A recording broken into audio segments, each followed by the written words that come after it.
The secret to sleeping warm in cold medieval castles was never a single trick, nor a magical solution. It was, rather, a long collection of ordinary habits and quiet customs. These habits, when repeated night after night, carried men and women through winters that seemed to stretch endlessly. To understand how such sleep was possible, we must first step carefully into the quiet rhythm of life inside the cold stone walls of a medieval castle. A castle was not built for comfort. It was not raised to be gentle or cozy, nor was it designed with the thought of soft pillows and warm evenings. A castle was built for survival. Its walls were thick, sometimes 10 feet or more, and they were made of gray stone that seemed to drink in the cold during the day and breathe it back out into the night. Unlike wood, which warms and bends, stone holds on to coldness with a persistence that makes every touch feel sharp. The longer the night lasted, the deeper that cold seemed to sink. As the day began to fade, the castle itself appeared to change. The orange light of the late sun would touch the outer walls, stretching long shadows across the courtyard, and then vanish into the western hills. When the last of the daylight was gone, the dark was not quick to be chased away. There were no switches, no sudden lamps to brighten the hall. Instead, servants moved slowly with torches, one by one, bringing faint pools of light into the darkening chambers. Each flame flickered and wavered against the high walls, casting shadows that seemed too large for the small rooms. Within these chambers, the cold did not wait. The air shifted through arrow slits and narrow windows, carrying with it the sharp sting of the outside. The halls echoed with the faint whistle of the wind. No matter how many fires were lit, the stone remained stubborn. It gave back little warmth. Even tapestries, hung carefully across the walls, could only soften the breath of the night air. These woven hangings, often rich with color and imagery, served less as decoration and more as a shield against the steady chill. Families who could afford them covered every wall they could. Families who could not endured with bare stone that wept with cold. On the floors, rushes were scattered. These were reeds or straw, sometimes replaced after months, sometimes after weeks. In wealthier halls, they were mixed with herbs to create a faint sweetness. On the surface, they seemed simple, but they mattered. They softened the hardness of the stone floors, muffled the endless echo of steps, and trapped some of the cold air that crept beneath the doors. When the fires dimmed and the halls emptied, the smell of rushes, dried and old, lingered as a reminder of the daily life that passed above them. Beds, though spoken of as luxuries, were not what we might imagine today. They were wooden frames, some small, some large, some carved with care, others plain. Ropes were tied across the frames to hold mattresses. Those ropes had to be pulled tight, or else the sleeper would sink into sagging discomfort. This is where the saying, "sleep tight," may have its origin. On top of the ropes lay mattresses filled with straw, or with wool, or with feathers if the family could afford them. Each layer spoke of wealth and position. Straw for the poor, wool for those in between, feathers for the rich. Upon these mattresses came blankets, quilts, and furs. They were not thin. They were heavy, sometimes oppressively heavy, yet necessary. Without weight, the cold would creep in too quickly. Servants often carried heated stones, wrapped in cloth, to place at the foot of the beds. These stones, warmed in the fire, glowed faintly in the darkness, their heat seeping through the covers, just enough to soften the first moments of lying down. The stones cooled quickly, but their presence made the icy bed seem almost merciful. Before slipping under the covers, people layered themselves in clothes. They wore woolen nightshirts, long and simple. Some pulled on socks or mittens. Many wore caps, for the head was most exposed to the night air. It was not unusual to sleep fully dressed, not for luxury, but for survival. Comfort, as we think of it, was rare. Endurance was common. The evening followed a rhythm that was not rushed. Fires burned in the great hall, their flames lighting the stone arches above. People lingered by the hearths, warming their hands, drinking, talking. Yet, when the hour grew late, each one carried the cold with them as they left. The sound of footsteps on stone faded. Doors closed. Silence spread slowly across the castle. In that silence, the castle itself seemed to breathe. The wind pressed against shutters. The fire in the hearth cracked once, then again, before sinking into a long whisper of smoke. Shadows thickened in the corners. The bed, piled with furs, waited in the dark. The sleeper approached, not with the thought of comfort, but with the steady knowledge that sleep was necessary. The body, tired from work or travel, accepted the cold as part of life. This was the true secret. It was not merely blankets or fires, though they mattered. It was not only tapestries or rushes, though they played their part. The secret was patience, repetition, and expectation. People knew what the night would be like, and by knowing, they endured it. The mind, prepared for hardship, allowed the body to drift, a slow breath, a slow silence, a slow surrender. In this way, the heavy night carried them toward rest. Thus, the first step in understanding how medieval people slept warm is not to imagine luxury, but to imagine endurance. Within stone walls, beneath heavy quilts, beside faintly glowing hearths, they made a ritual of preparation. Night after night, season after season, these small rituals softened the edge of the cold. They did not banish it. They lived within it, and in doing so, they learned how to sleep.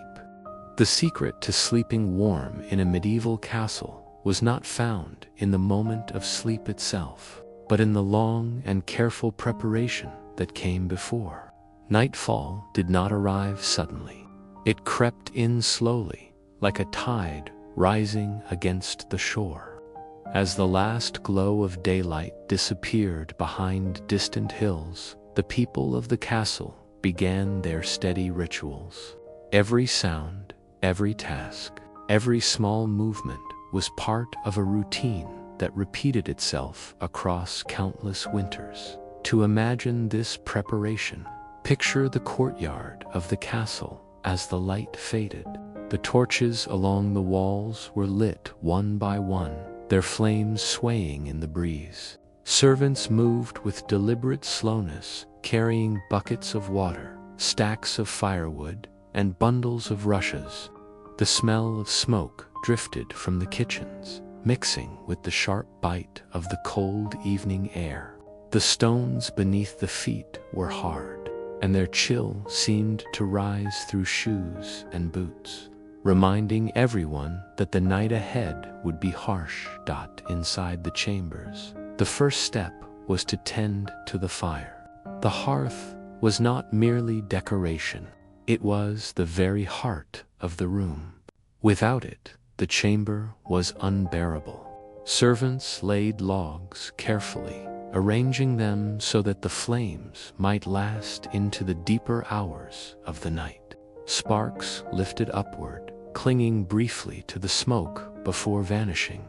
The sound of the crackling fire was both comfort and necessity. It told the sleeper that warmth was near, if only for a little while. Next came the floors. Rushes, old and dry, were scattered or replaced. In wealthier rooms, herbs such as lavender, mint, or thyme were added to create a faint scent that softened the stale odor of smoke and damp stone. These layers absorbed dirt, muffled footsteps, and gave the room an earthy smell that was strangely calming. In the long silence of winter nights, even this simple task mattered. The walls were checked. Tapestries hung heavy and low, covering bare stone. They were woven thick, their colors faded in places, but their purpose remained the same: to block the creeping draft that slithered in from every crack. Without these hangings, the walls would seem to breathe cold air endlessly into the room. With them, the cold was slowed, though never fully stopped. Beds were prepared with equal care. The ropes were tightened across the wooden frame, pulled until firm. A loose rope meant a restless night. The mattress, filled with straw or feathers, depending on fortune, was shaken and arranged. On top of this lay blankets of wool, quilts of linen, and furs collected over generations. Each layer was folded back, ready for the sleeper to crawl beneath. At the foot of the bed, servants placed warmed stones. These were not magical stones, only ordinary rocks heated in the fire, then wrapped in cloth so they would not burn the skin. Yet, for those first cold minutes, they gave the illusion of warmth. Their heat did not last through the night, but it made the difference between shivering immediately and finding comfort enough to drift into sleep. The people themselves also prepared. They did not undress fully as we might today. Instead, they added layers. Woolen nightshirts, long and loose, were pulled on. Some wore socks, others wore mittens. Nearly all wore caps, for heat escaped most easily from the head. Children were bundled tightly, wrapped almost like parcels in the arms of their mothers. In some rooms, entire families shared beds, their bodies pressed close together. It was not always a matter of love or closeness. It was survival. Food and drink also played a role. A warm meal before bed was considered a blessing. Broths, stews, or thick breads filled the stomach and gave the body some strength. Ale or warm milk soothed the throat, and though these comforts were simple, they were deeply valued. Hunger and cold together made for a cruel night. Warmth in the belly gave at least the promise of easier sleep. As the hour grew late, the castle grew quieter. The great hall emptied, voices faded, and only the faint shuffle of servants remained. Doors closed one by one. The night was long, but the preparations stretched it out even further. Every action was slow. Every step was measured. It was not rushed, because rushing would change nothing. The cold could not be banished. It could only be delayed, softened, or endured. And so, with all these tasks complete, the chamber was finally ready. The hearth glowed faintly, its fire sinking lower but steady. The rushes softened the stone. The tapestries hung heavy against the walls. The bed stood ready, with blankets piled high, warmed at its foot by stones. The sleeper, wrapped in layers, approached, not with excitement, but with quiet acceptance. They knew the cold would come. They knew the air would sting. But they also knew they had prepared, and in preparation there was comfort. It was in this long, repetitive ritual that the true secret was hidden. The routine itself became soothing. The gathering of wood, the shaking of the mattress, the placing of the stones, the layering of clothes. All these tasks lulled the mind into a rhythm so steady, so ordinary, that the body surrendered without struggle. Sleep arrived not as a gift, but as the final step in an endless series of small, careful acts. And so the night began. The wind pressed against the castle walls. The fire whispered in the hearth. The furs weighed heavy upon the bed. And the sleeper, patient and layered, drifted slowly, almost reluctantly, into the quiet of slumber. The secret to sleeping warm in cold medieval castles was not found only in the bed, nor only in the fire. It was also found in the still, heavy cloth that hung upon the walls. These were the tapestries, the woven shields of fabric, the silent guardians that stood between the sleeper and the breath of the stone. To imagine the sleep of a medieval night, one must understand how the walls themselves seemed alive, and how the cloth upon them became a kind of armor against the endless chill. The walls of a castle were not like the walls of a wooden house or a cottage. They were massive, gray, and heavy, often many feet thick. They stood as fortresses against enemies, but also as barriers against comfort. In summer, they trapped coolness, and in winter, they trapped cold. Touching them was like touching ice. Even when a fire burned all day, the stones remained stubborn, holding their frost as if proud of it. The people who lived within these walls knew that no fire could truly conquer the stone. At best, warmth was borrowed, never owned, and so the tapestries were hung. They were woven from wool, from linen, from threads, dyed in colors that once glowed brightly, but in time grew dull with smoke and age. They showed scenes of hunts, of battles, of saints, of flowers, and sometimes only patterns of geometry. To the eye, they were decoration. To the body, they were protection. They covered the stone, they muffled the echoes, and they slowed the drafts that slipped like fingers into every gap.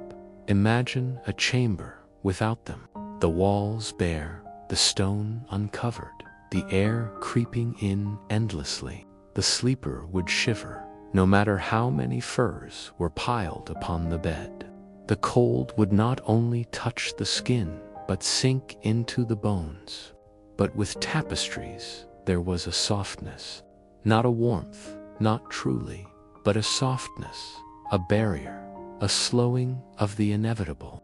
The walls seemed less alive with frost, less determined to press the chill into every corner. The tapestries also gave comfort to the mind. A chamber without them felt empty, echoing, hollow. A chamber with them felt closer, smaller, more human. The woven cloth absorbed the sounds of the night. The whistle of the wind grew muffled. The crack of the fire grew softer. Even the footsteps of a servant grew less sharp. This quieting effect, though subtle, made the room feel less hostile. A mind that is calmer, quieter, and less startled is a mind that can surrender more easily to sleep. The making of a tapestry was slow work. Hands worked for months, sometimes years, weaving threads together, pulling color into pattern. Each knot, each line, was a piece of labor and time. When the tapestry was finally hung upon the wall, it was not merely decoration, but a testament to patience, and that patience echoed into the night. The sleeper beneath it, lying in bed, felt the weight not only of blankets, but of effort. Effort that stretched across days, across seasons. This weight of time itself lulled the body into rest. In winter, when frost clung to the windows and the moonlight made the snow outside shine pale and white, The tapestries seemed even more necessary. Without them, the castle felt like a prison of ice. With them, it felt just bearable. The fire in the hearth, the blankets on the bed, and the cloth on the walls worked together like a slow chorus. They did not sing loudly, they did not conquer the cold, but they made a rhythm of small defenses, each one modest, but together. Enough. Those who slept in such chambers did not rush to bed as we might today. They lingered by the fire, staring at the flames, listening to the silence.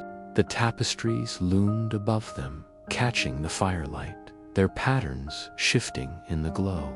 A hunter's horse seemed to move.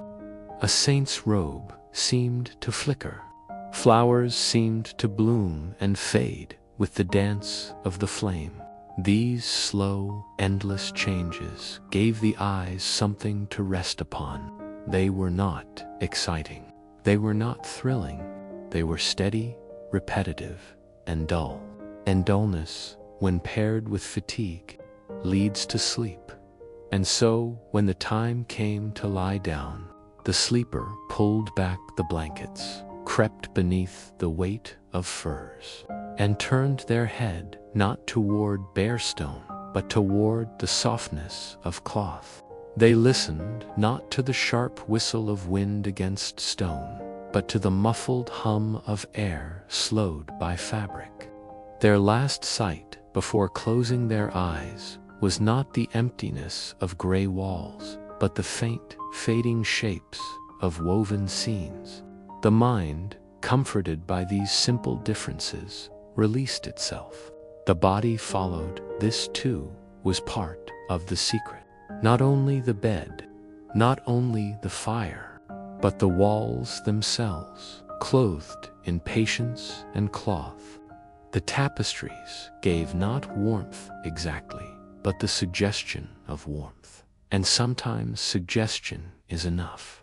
Enough to ease the mind, enough to quiet the body, enough to allow sleep to come within the cold breath of the medieval night.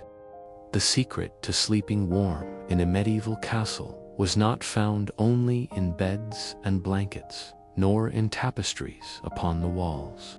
It was also found in the quiet struggle of fire. Fire was never constant.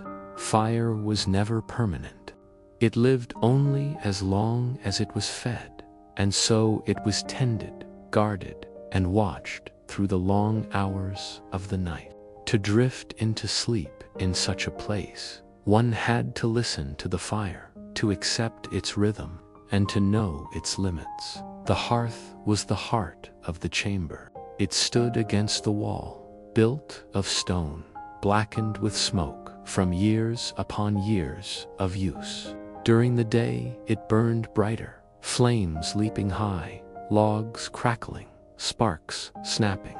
But by the time the evening crept upon the castle, the fire was no longer ablaze. It was a careful glow, reduced but steady, meant not for light but for endurance. Servants knew the pattern well. They laid the logs with care, choosing wood that burned slowest. Oak, if it could be had, ash, if not. Pine was too fast, too bright, gone too quickly. The choice of wood mattered. A poor choice meant the fire would die too soon, leaving the chamber cold before the night was halfway through. A wise choice meant the embers would linger, glowing red even as dawn approached. The fire spoke in sounds as much as in light. It hissed when moisture clung to the wood. It cracked when air rushed through gaps. It sighed when the flames bent low, whispering against the stone. These sounds filled the chamber with a rhythm that was both alive and dull. A rhythm that could calm the mind, as steady and repetitive as the beating of a drum. To listen to the fire was to listen to a lullaby of heat. The light of the fire was soft. It spread in uneven patterns, shifting across the tapestries, touching the beams above, sliding across the blankets on the bed. No part of the chamber was ever fully bright, nor fully dark. Shadows moved like slow dancers upon the walls, bending and swaying, never leaving, never still. A person lying in bed could watch them for long minutes, even hours, their eyes growing heavy as the shapes blurred into nothingness. But the warmth of the fire was never equal. Near the hearth, the air was gentle, almost kind. Farther away, the cold pressed in without mercy. This meant that people often gathered close before bed, lingering in conversation, warming their hands, letting the heat soak into their bodies before retreating to the colder corners of their chambers. For children, the fire was a comfort. For elders, it was a necessity. When the time came to sleep, the fire still mattered. Heated stones, placed within its flames, were carried to beds. Wrapped in cloth, they were slipped beneath blankets, left at the feet, where their glow of warmth remained for an hour or two. It was not much, but it was enough to soften the shock of cold sheets, enough to allow the body to relax more quickly. Without them, sleep came slower, shivering and restless. The fire was not always tended through the night. Sometimes it was left to sink on its own, embers fading slowly into ash. At other times, a servant was ordered to wake and add wood, keeping the flame alive until morning. But even when left untended, the fire carried its heat further than its light. Embers glowed long after flames were gone, breathing warmth into the stones of the hearth, into the rushes on the floor, into the air itself. It was this slow persistence that gave comfort. The people of the castle knew the fire would not last forever. They knew it would fade, as it always did, but they also knew it would linger just enough, give just enough, share just enough, to allow sleep to find them before the cold returned in full. And so they trusted it. They trusted the fire as one trusts a friend who cannot stay the whole night, but stays long enough to matter. The fire gave more than heat. It gave light to ease the fear of darkness. It gave sound to ease the silence of stone. It gave movement to ease the stillness of the night. Each of these gifts was small, each of them temporary, but together they softened the weight of the cold. And so the sleeper, lying in bed, wrapped in layers of wool and fur, listened to the fire's last whispers. They watched the glow dim slowly from flame to ember, from ember to ash. Their eyes grew heavy, their breath grew slow. The warmth faded, but the memory of warmth lingered. And in that lingering, the body drifted. Sleep came, not quickly, not warmly, but steadily, carried on the back of the fire that fought, for a little while, against the endless cold of the medieval night. The secret to sleeping warm in cold medieval castles was not only the fire, nor the tapestries, nor the rushes on the floor.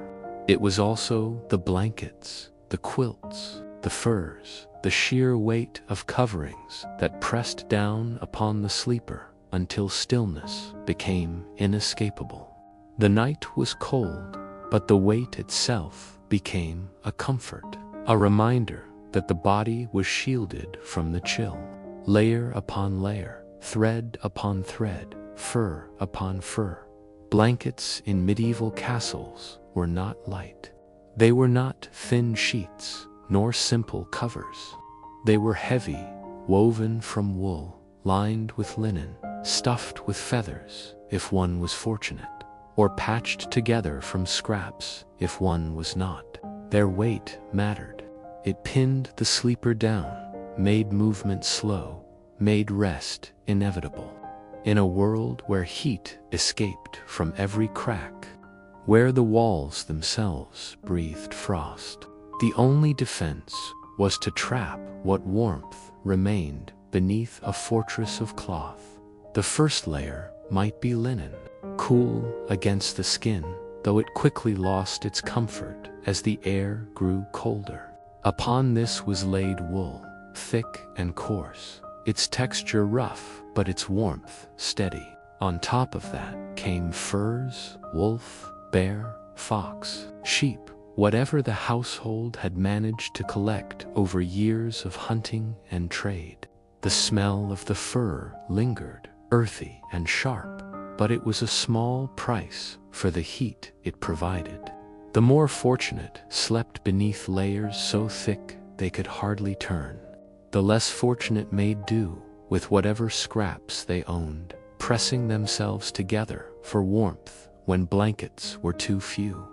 The act of lying beneath these coverings was itself a ritual. The sleeper did not slip easily into bed as one might today. They crawled beneath the layers, slowly, lifting each heavy quilt, arranging each fur, settling with care so that the cold air did not rush in too quickly. Once inside, movement was avoided. Every shift risked letting in a draft. Stillness was a strategy. Stillness was survival.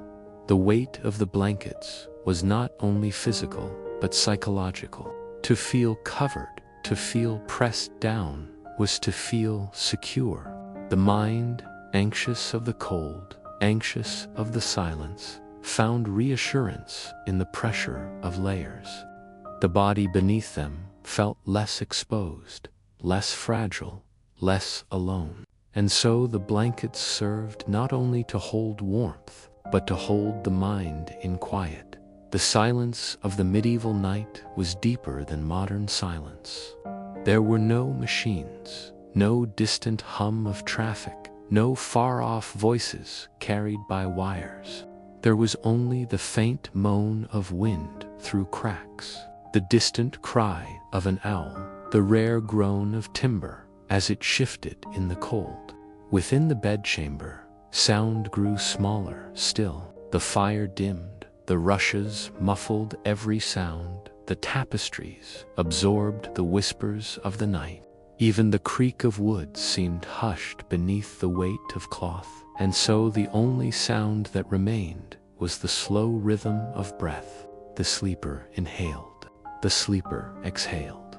Each breath warmed the small space beneath the furs, creating a pocket of air that grew softer, warmer, safer as the hours passed.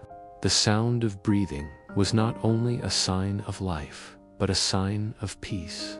In its rhythm, time became distant.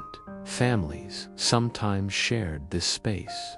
Children pressed against parents, brothers against sisters, servants against masters, depending on need and circumstance.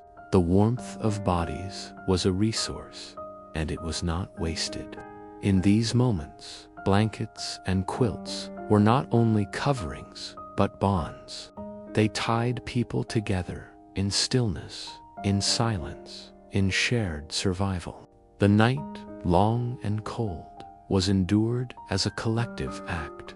The texture of the blankets added to the experience. Wool itched against skin, a reminder of its rough weave. Fur pressed heavily against shoulders, its smell lingering. Feathers, if present, shifted slightly as one turned. All of these sensations built a cocoon of distraction, a tapestry of touch that was both irritating and comforting. Over time, the irritation dulled, and what remained was only the weight, the constant downward pull that quieted the body into surrender. Stillness was the rule of the night. Once beneath the layers, a person avoided moving. To turn over was to risk breaking the fragile barrier of warmth. To stretch was to risk letting in the draft. And so the sleeper remained still, limbs heavy, body quiet, mind slowly drifting. In the stillness, thoughts became slower, softer, quieter. The weight of the blankets pressed not only upon the body, but upon the mind, flattening restless worries into shallow, sleepy repetitions. The cold beyond the blankets never vanished. It was always there, pressing like an invisible presence just outside the layers. But beneath the furs, it could be forgotten. Forgotten long enough for sleep to come. Forgotten long enough for the body to surrender to slowness. Forgotten long enough for morning to arrive. The true secret of these coverings was not that they banished the cold, for they never could. The cold was always there, pressing at the edges, waiting for the fire to die, for the breath to grow thin. The secret was that the blankets made the body forget. Forget how sharp the air was. Forget how endless the night seemed. Forget how hard the stone walls stood around them. Beneath the weight of furs and quilts, forgetfulness became sleep. And so, within the stone walls of the castle, with the fire sinking low, with the tapestries heavy against the walls, with the rushes scattered across the floor, with the heated stone cooling slowly at the foot of the bed, the sleeper lay beneath layers of cloth, their eyes closed, their breath deepened, their body stilled. The night pressed on, long and cold, but the blankets pressed harder. The silence grew heavier, and in that wait, in that silence, sleep arrived.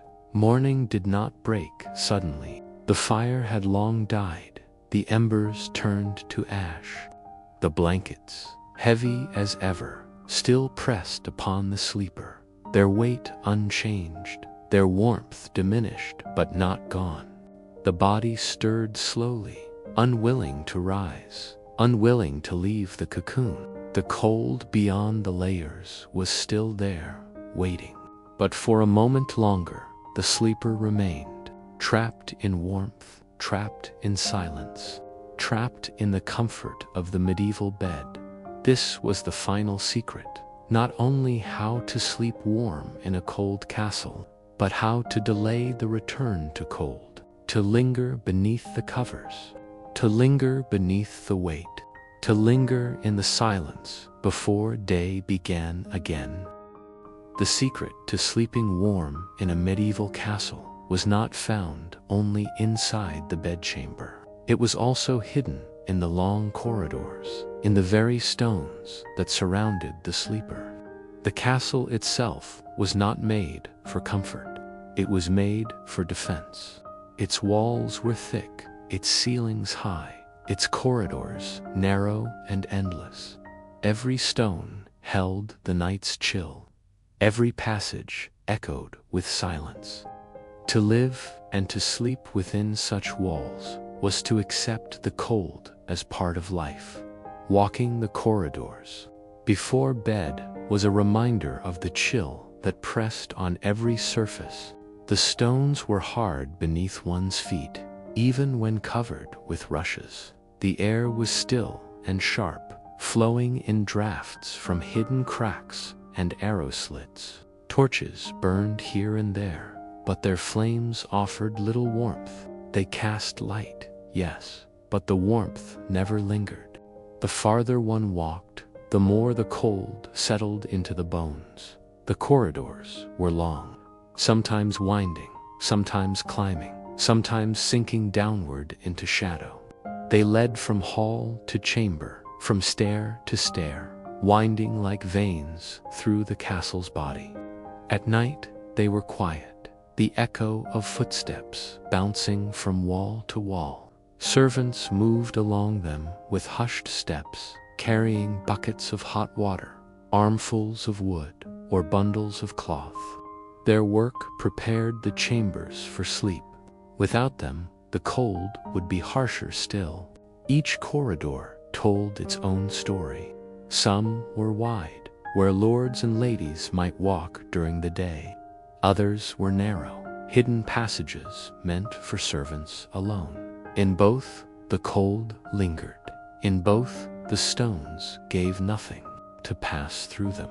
Before bed was to be reminded of the battle that sleep would bring. The body longed for warmth, but the castle offered only chill.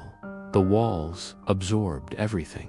They absorbed the laughter of the hall, the warmth of the fire, the voices of men. By the time night arrived, what remained was silence and stone. A person walking alone at night might hear only the sound of their own breath, their own footsteps, the beating of their own heart. This emptiness pressed against them, making them hurry to reach their chamber, to reach the bed where coverings and fire might soften the chill.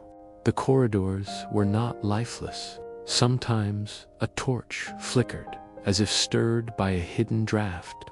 Sometimes a tapestry stirred when the air slipped behind it. Sometimes the faint scurry of a mouse echoed, or the cry of a bird outside slipped in through a crack. These sounds were small, but in the silence of the night they seemed louder, stronger, sharper. For those walking to bed, they were reminders of the world outside the warmth of coverings. Smells drifted to damp air, clung to stone in the lower halls, carrying the faint scent of mold and wet rushes. Higher corridors held the smell of smoke, drifting from chimneys and hearths. Sometimes the scent of food lingered, half faded from the evening feast. Sometimes the air was clean, sharp, smelling of nothing but frost. Each smell told the walker something about where they were in the castle, about what lay behind the next turn or stair. The draft was constant. It slipped under doors, through arrow slits, through cracks in the stones. It touched the skin of anyone who walked, a finger of cold that could not be avoided. To walk the corridor was to walk through invisible rivers of air, each colder than the last. Cloaks and hoods helped, but they never kept out everything. The cold found its way in, always. Yet, in their coldness, the corridors offered something that aided sleep. They made the contrast sharper. The cold stone, the empty air, the vast silence, all made the bed feel warmer, heavier, safer once reached. To pass through discomfort was to appreciate comfort. To feel the cold of the walls was to treasure the heat of the blankets. The castle itself was a teacher of gratitude. Children hurried through these halls at night, clutching each other, whispering, trying to ignore the shadows that bent and stretched along the walls. Servants moved slowly, accustomed to the chill, carrying their loads with steady hands. Lords and ladies, wrapped in cloaks, allowed their footsteps to echo as they made their way from hall to chamber. Each step through the corridor was part of the nightly ritual, part of the slow preparation for rest. The stones themselves seemed alive at times. They sweated with moisture in damp seasons. They groaned as frost pressed into their cracks. They swallowed heat in the day and exhaled cold at night. Every sleeper within the castle carried this knowledge. They did not expect warmth from the walls. They expected only endurance. The torches flickered, their flames bending whenever air slipped past. The light shifted and changed, painting the walls with restless shadows. These shadows moved across the length of the corridor, stretching and shrinking, never still. To look at them too long was to imagine movement that was not there, figures walking, shapes bending. For a tired mind, they became another lullaby, repetitive and slow, a rhythm of shadow upon stone. Even silence was not empty, it was filled with faint echoes, small noises repeated and softened until they became part of the background. A cough from a distant chamber, the clatter of wood set down by a servant, the creak of a door closing. Each sound arrived, softened by stone, stretched thin, faded into quiet. This constant layering of faint noises lulled the listener into stillness. When the chamber door finally closed, when the corridor was left behind, the sleeper felt the difference at once. The chamber, though still cold, seemed warmer by comparison. The fire's glow seemed brighter, the blankets seemed heavier, the silence seemed softer. In this way, the corridors of cold stone played their part in sleep. They made the bed into a refuge. They made stillness into a gift. For in the medieval night, sleep was not only the act of closing one's eyes, it was the act of forgetting the stone, forgetting the corridors, forgetting the endless cold of the walls. It was the act of sinking, at last, into coverings that held warmth, into silence that held peace, into stillness that held dreams. The secret to sleeping warm in a medieval castle was not only about blankets or fires. It was also about the doors, the wooden barriers that separated the cold corridors from the colder night beyond. The doors were simple, sometimes plain, sometimes carved, but always heavy. They stood between the sleeper and the endless chill of the stone passageways. They were not only doors, they were shields, meant to guard warmth and silence, meant to keep out drafts, meant to make sleep possible. Every chamber door told a different story. Some were tall, reinforced with iron bands, creaking on heavy hinges. Others were smaller, less impressive, but no less important. The wood was thick, often oak or elm, chosen for its strength. Over years, the surface grew scarred, worn smooth where hands touched, rough where nails had split. They bore the marks of time, and they bore the marks of cold. The door was closed each night with care. Servants knew to pull it tight, to push against the wood until the latch clicked into place.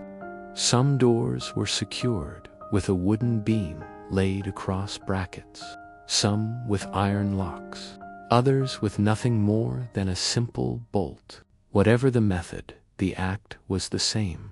To close the door was to hold back the corridor, to hold back the night, to hold back the endless stream of drafts.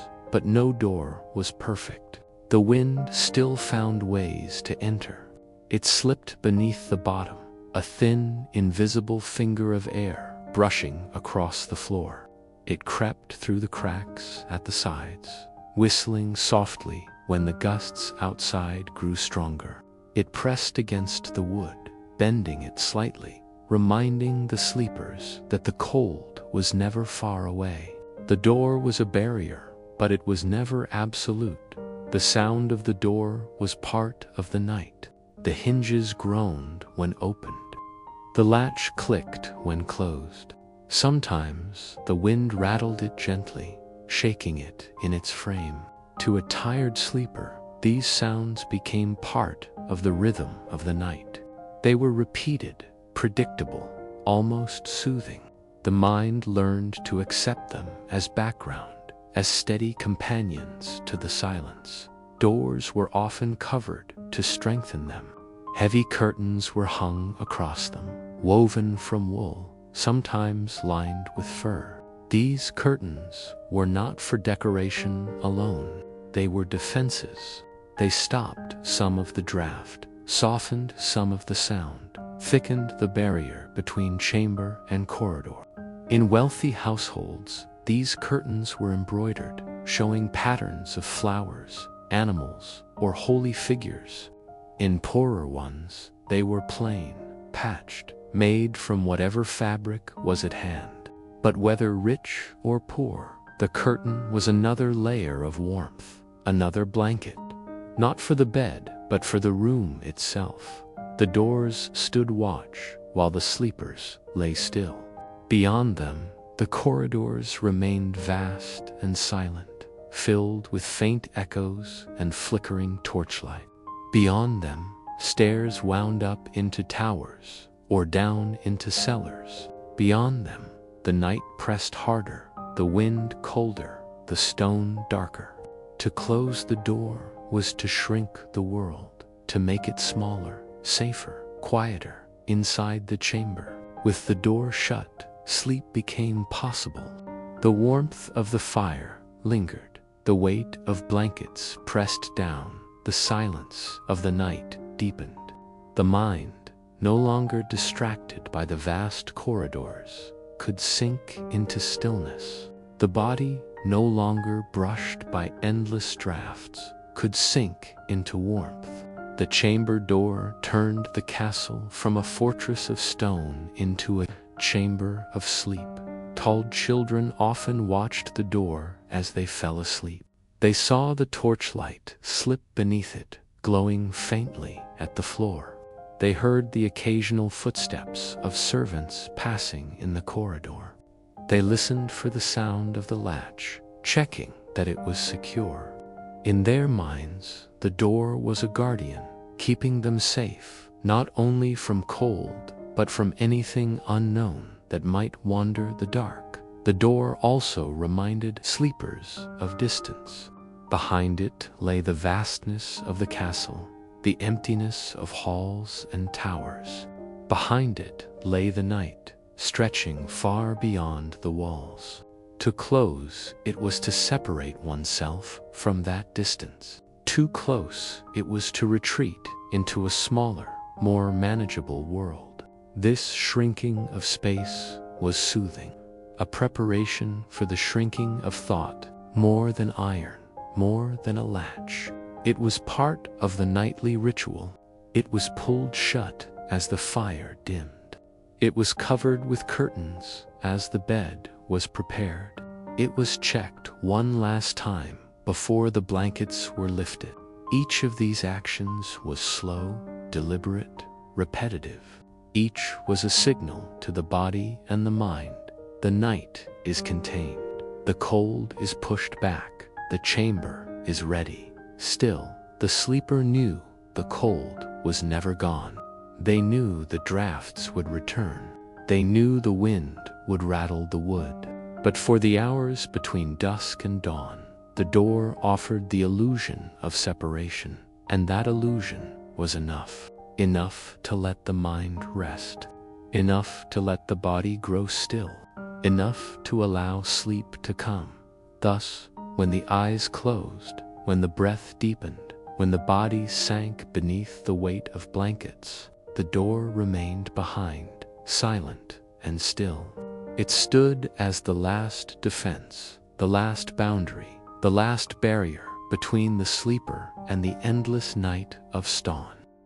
The secret to sleeping warm in a medieval castle was never simple. No matter how thick the blankets, no matter how heavy the curtains, no matter how strong the doors, the cold always pressed in. The stone never forgot the night. It absorbed chill, it released frost, it breathed drafts through cracks unseen. Yet against this endless cold, people had one true companion: fire. The fire was both comfort and necessity. Without it, the bed was not enough. Without it, the chamber was a hollow box of stone, silent and merciless. But with fire, the room became something else, not truly warm, not truly safe, but softer, gentler, bearable. The fire was a friend to every sleeper, a light in the darkness, a heartbeat in the silence. The fireplace was usually large, set deep into the wall, wide enough that a person could step inside if they wished. The stones around it were blackened with years of soot, marked with smoke that climbed upward into the chimney. Some chimneys worked well, carrying the smoke away. Others did not, filling the chamber with a haze that clung to tapestries, to clothing, to skin. Yet even when the smoke was harsh, even when it burned the eyes, people welcomed it, for it meant warmth.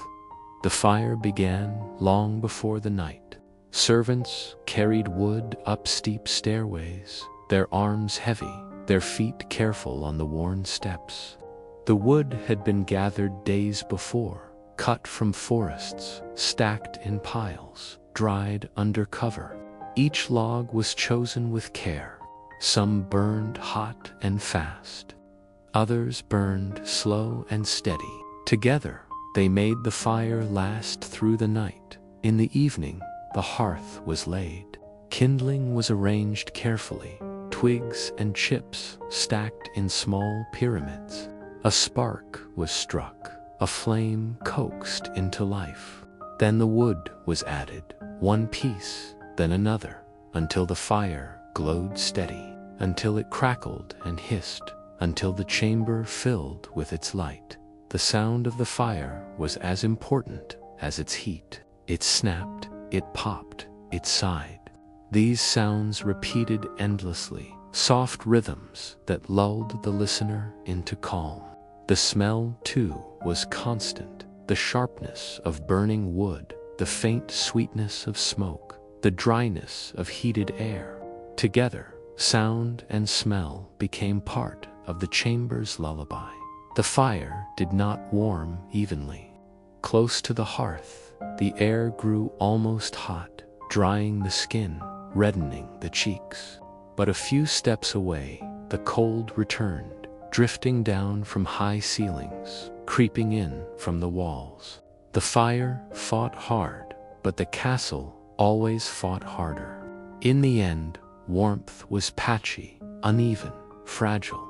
This was why the bed was placed carefully. It was drawn closer to the hearth, near enough to feel its heat, far enough not to be scorched by sparks. Curtains around the bed trapped the warmth, creating a pocket of heat within the larger cold. The fire gave strength to this pocket, feeding it hour by hour until sleep came. Servants returned throughout the night. They carried more wood, stirred the embers, added new logs. Their footsteps were soft, their movements practiced. Sometimes they came when the sleepers barely stirred, half awake, half dreaming. The fire was never left alone. If it died, the cold would win. If it burned too high, sparks might leap into tapestries, into straw, into disaster. The servants' watchful care was as important as the blankets themselves. In winter, the fire never seemed enough. The walls still breathed frost. The floors still ached with chill. But the fire gave at least a center, a focus, a promise of warmth.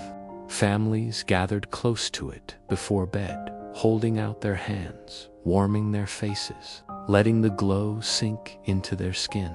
When they finally moved to the bed, they carried that warmth with them, like a memory, like a blessing. The fire was not always wood alone. In some castles, peat was burned, dug from the earth, dried into blocks.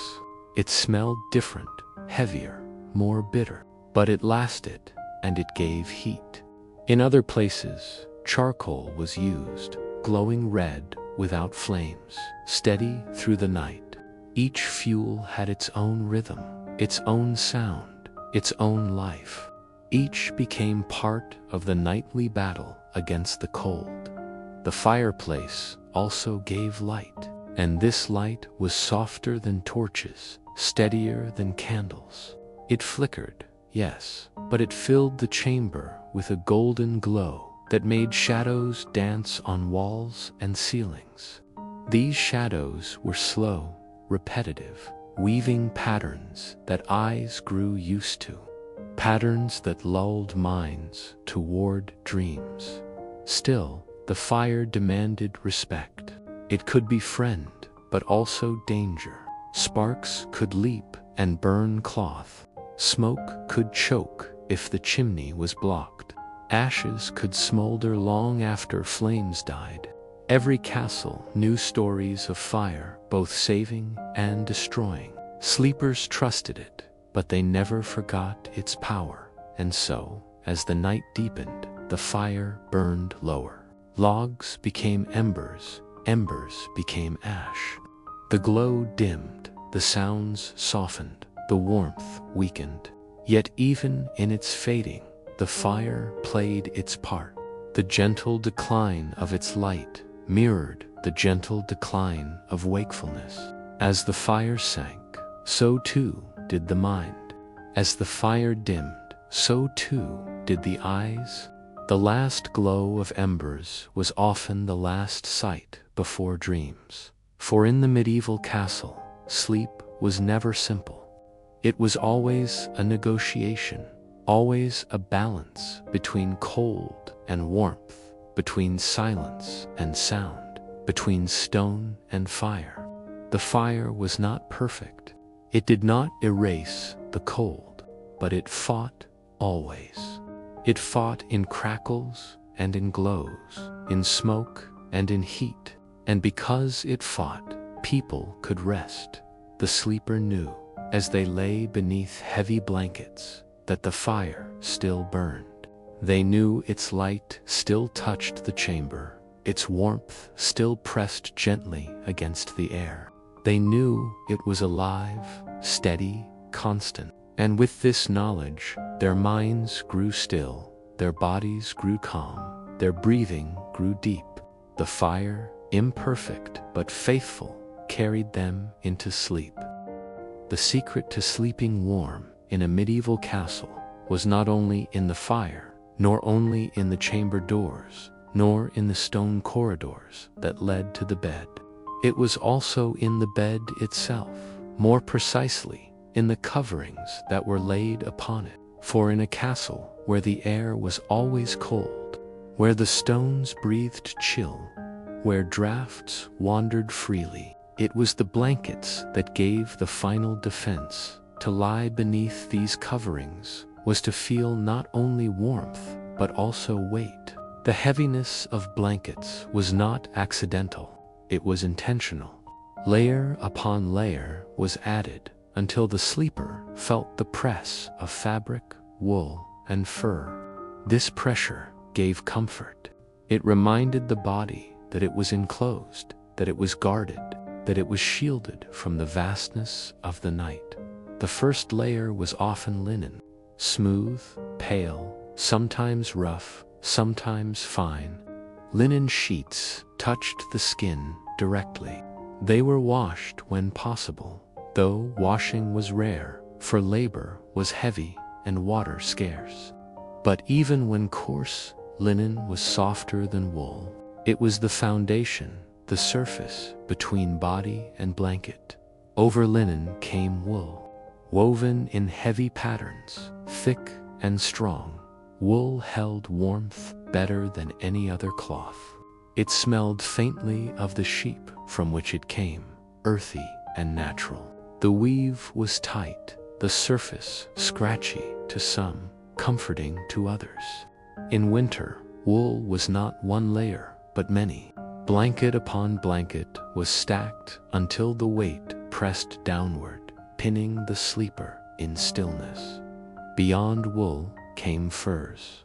In wealthier chambers, these furs were fox, bear, or wolf. In humbler ones, rabbit or sheepskin. The fur added softness, but more importantly, it trapped air. Air held between hairs became warmth. A fur blanket was not only comfort, it was survival. To draw it close was to build a shield of nature itself. Some beds held feather-filled quilts. These were lighter, but they insulated well. The feathers shifted inside, moving as the sleeper turned, rustling softly in the stillness. Such quilts were precious, costly, often reserved for nobles. Yet, whether quilt or fur, the purpose was the same: to gather warmth and hold it close through the long hours of night. Servants prepared these coverings each evening. They shook them out, laid them flat, smoothed their surfaces, and folded edges carefully. In cold seasons, they added more. In warmer months, fewer. But always there was weight, always there was layering, always the bed was made into a nest. To lie beneath these coverings was to surrender. The body sank into the mattress, into straw or feather, and then was pressed from above by wool and fur. Movement grew slower. Limbs grew still. The weight encouraged silence, discouraged restlessness. It was a gentle command to sleep. The sound of blankets shifting was part of the night's rhythm. The rustle of linen, the soft creak of wool, the faint whisper of fur brushing against itself. These were small sounds, yet in the still chamber they were magnified. To a tired mind, they became soothing. Repetition made them lullabies. Blankets also carried scent. Wool held the smell of sheep and smoke. Fur held the faint musk of the animal. Linen carried the scent of washing herbs, when such herbs were used. Together, these smells marked the bed as familiar, known, safe. For in the medieval night, safety was as valuable as warmth. The weight of blankets did more than warm the body. It calmed the mind. The heaviness reminded the sleeper of boundaries, of limits, of enclosure. Beneath layers of cloth, the vastness of the castle seemed smaller. The endless night seemed distant. The cold seemed less sharp. The mind, surrounded and enclosed, could finally turn inward, away from corridors and fires, toward dreams. Sometimes the coverings were too heavy. A child might struggle beneath them, shifting restlessly, trying to find air. Yet even then, the layers were not removed. The cold was stronger than discomfort. Better to be pressed by weight than touched by frost. Better to be pinned by wool than left bare to drafts. Sleep, once it came, overcame the heaviness, and the body accepted what the mind resisted in winter. Blankets grew stiff with frost where breath met fabric. The edges near the sleeper's face froze lightly, becoming crisp in the night air. Yet beneath, warmth remained. The contrast between frozen edge and heated core reminded the sleeper of the protection they held. Without the coverings, the frost would have claimed more than linen. The stillness of night deepened beneath the weight. Breath slowed, limbs rested. Blankets absorbed sound, muffling small noises, softening the chamber's silence. The fire's crackle grew distant. The wind's whistle at the door faded. What remained was heaviness, warmth, and the slow rhythm of sleep. To awaken briefly in the night was to feel the contrast anew. The cold of the chamber pressed at the face, the nose, the ears. But beneath, the body was wrapped, pressed, enclosed. To pull the coverings closer was instinct. To hide the face beneath fur was instinct. And then, with the weight holding firm, sleep returned. The blankets were not luxury alone. They were memory. Wool carried the work of shepherds, the labor of spinners, the effort of weavers. Fur carried the hunt, the skill of trappers, the gift of animals. Linen carried the fields of flax, the hands that spun it, the washing that refreshed it. Every layer held stories, and those stories wrapped the sleeper as surely as the cloth did. Thus, the bed became a world within a world. The castle remained vast, cold, cold and endless. But within the bed, under blankets, there was enclosure. There was boundary. There was warmth. And in this warmth, the body yielded. In this stillness, the mind released. In this wait, sleep took hold. The secret to sleeping warm in a medieval castle was not only in fire or in blankets, it was also in silence. The silence of the night, the silence of the walls, the silence that filled every corridor and every chamber. This silence was not empty. It was heavy, layered, alive with echoes that moved so slowly they seemed like breathing. To lie in bed at night was to be wrapped not only in wool and fur, but in stillness, in quiet, in a silence that was as much a covering as any blanket. Silence in a castle was never total, yet it felt endless. The walls of stone swallowed sound. They stretched it, delayed it, softened it.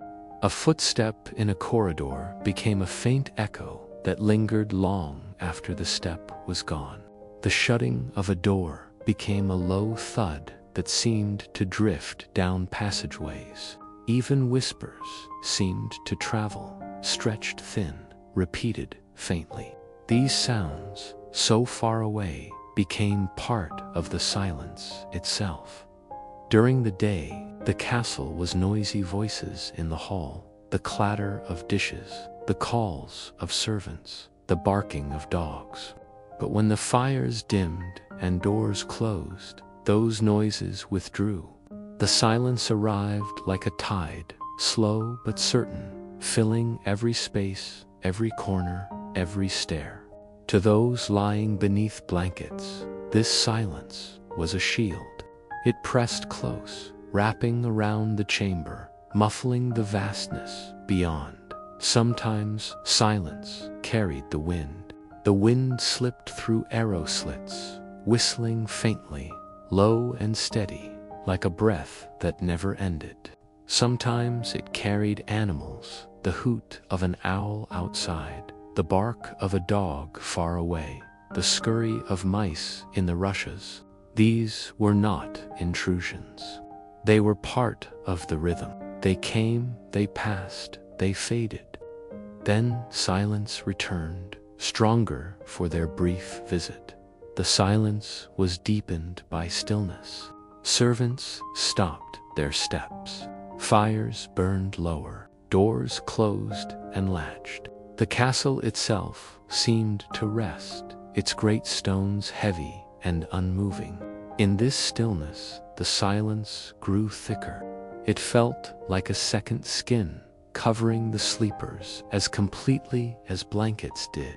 Children sometimes feared this silence. They listened to echoes and imagined footsteps where none were. They stared at shadows and thought they moved. The mind, when left with too much quiet, invented sounds. Yet even fear could turn into rhythm. The imagined footsteps never arrived. The shadows never approached. And in time, the silence proved itself harmless, steady, constant. Fear yielded to rest. The silence was not without meaning. It told sleepers that the day was ended. No more commands, no more labor, no more voices. It told them the world had grown smaller, reduced to chamber, fire, and bed. This shrinking of the world mirrored the shrinking of thought, the drawing inward that sleep required. To sink into silence was to sink into rest. Servants felt it too. When they finished their duties, when wood was stacked, fires tended, doors checked, they too surrendered to the silence. They lay down on pallets, wrapped in wool, and let the stillness carry them. Lords and ladies, heavier in blankets, felt the same. The silence did not distinguish between high and low. It pressed evenly on all. A blanket stretched across the castle entire. The castle walls made silence deeper. Outside, the wind howled. Outside, dogs barked, men called, horses stamped. But within, the stone thickened the air, dulled the sharpness of sound, made it slower, softer. It was not the silence of a meadow or a forest.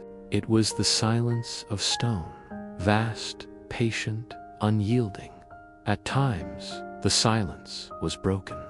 A door creaked, a log cracked in the fire, a cough escaped from a bed. These breaks did not weaken the silence, they strengthened it.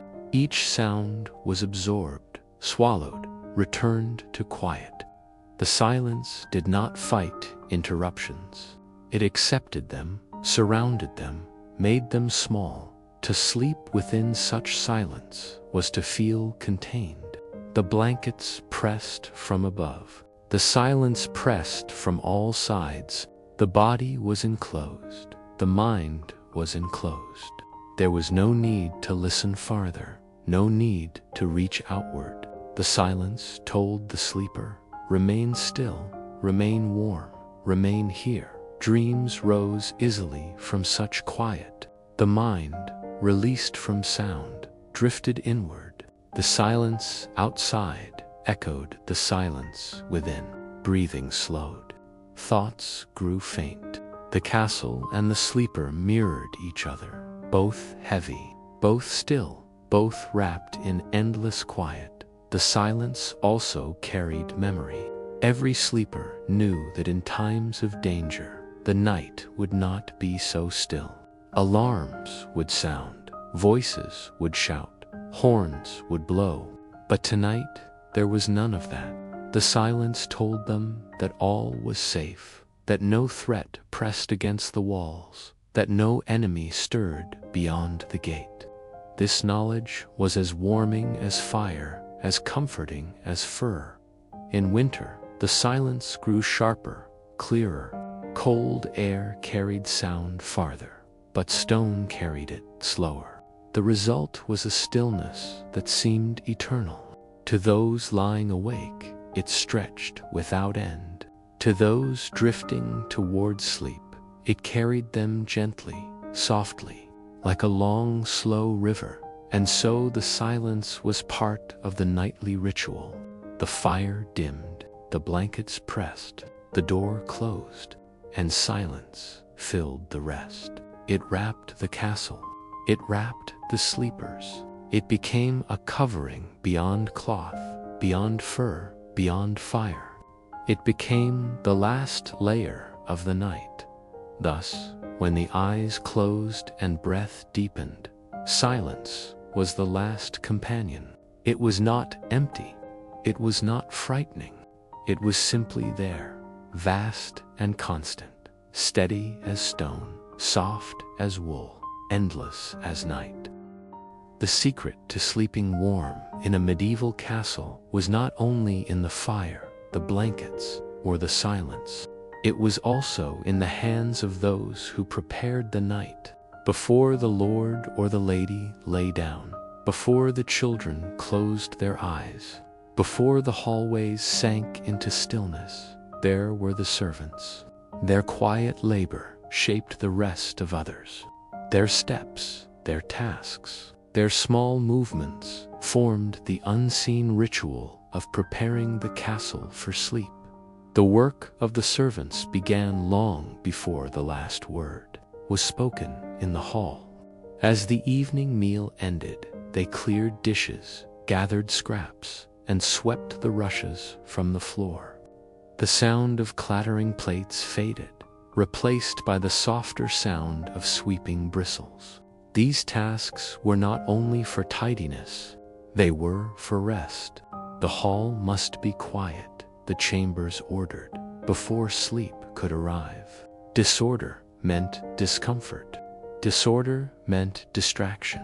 Servants removed both, leaving calm behind. When the eating was done and the fires in the hall burned low, the servants turned toward the chambers. Each chamber had its own needs. In the chamber of the Lord, wood was carried. Logs were stacked beside the hearth. The The fire was tended, its embers stirred, new flame coaxed into life. The fire must not die too soon, or the chill would seep in. Servants knew how to balance flame and ember, how to give enough wood to last, but not so much that smoke filled the air. The beds were the next concern. Sheets of linen were stretched and smoothed. Blankets were shaken out, their folds spread wide. Furs were placed on top, their weight tested by hand. The bed must feel heavy, but not stifling. Too little covering meant cold, too much meant restlessness. Servants had learned, through long habit, what each sleeper preferred. One lord wanted more furs, another wanted lighter wool. Each request was remembered. Each bed was prepared in silence, save for the rustle of cloth and the faint thump of fur laid down. Water was brought as well. A jug of water, sometimes warm, sometimes cold, was placed nearby for washing before sleep. Basins stood ready, and towels of linen lay folded, for the higher-born scents of herbs were sometimes mixed in the water, lavender, sage, or rosemary, to ease the senses, to soften the mind. For the common, plain water sufficed. Yet whether scented or plain, the water was a ritual. To wash before bed was to leave behind the dirt of the day. The body was readied for stillness. Candles were another part of the ritual. Servants lit them carefully, placing them where light was needed. Not too many, for wax was precious. Not too few, for shadows could trouble the mind. A small cluster of flames stood near the bed, their light flickering on stone walls, making shadows dance. For safety, some were snuffed before the master slept, but one or two remained, their soft glow standing guard against complete darkness. The servants themselves moved quietly. Their steps were measured, their voices hushed. They spoke little, for the night had already begun to fall, and the castle demanded quiet. Their silence was part of the ritual. Too much noise would disturb the sense of rest. Too much sound would break the stillness that sleep required. So they worked in near silence, their movements as soft as the folding of cloth, as light as the placing of logs. Security was also part of their task. Doors were checked, bolts slid into place, shutters closed. A castle at night must not only be warm, it must be safe. The servants walked corridors, checked gates, and listened for strange sounds. The closing of doors, the creak of iron bolts, these too became sounds of comfort. They told the sleepers that all was secure, that nothing would disturb their rest. When all was done, the servants withdrew. Some remained nearby, sleeping in side chambers, ready to answer if called. Others returned to their own small rooms, simple pallets of straw covered with wool. They too sought rest, though their blankets were thinner, their fires smaller. Yet even in their modest sleep, they shared in the same silence, the same stillness, the same night that wrapped the lords above. In truth, the servants were the unseen keepers of warmth.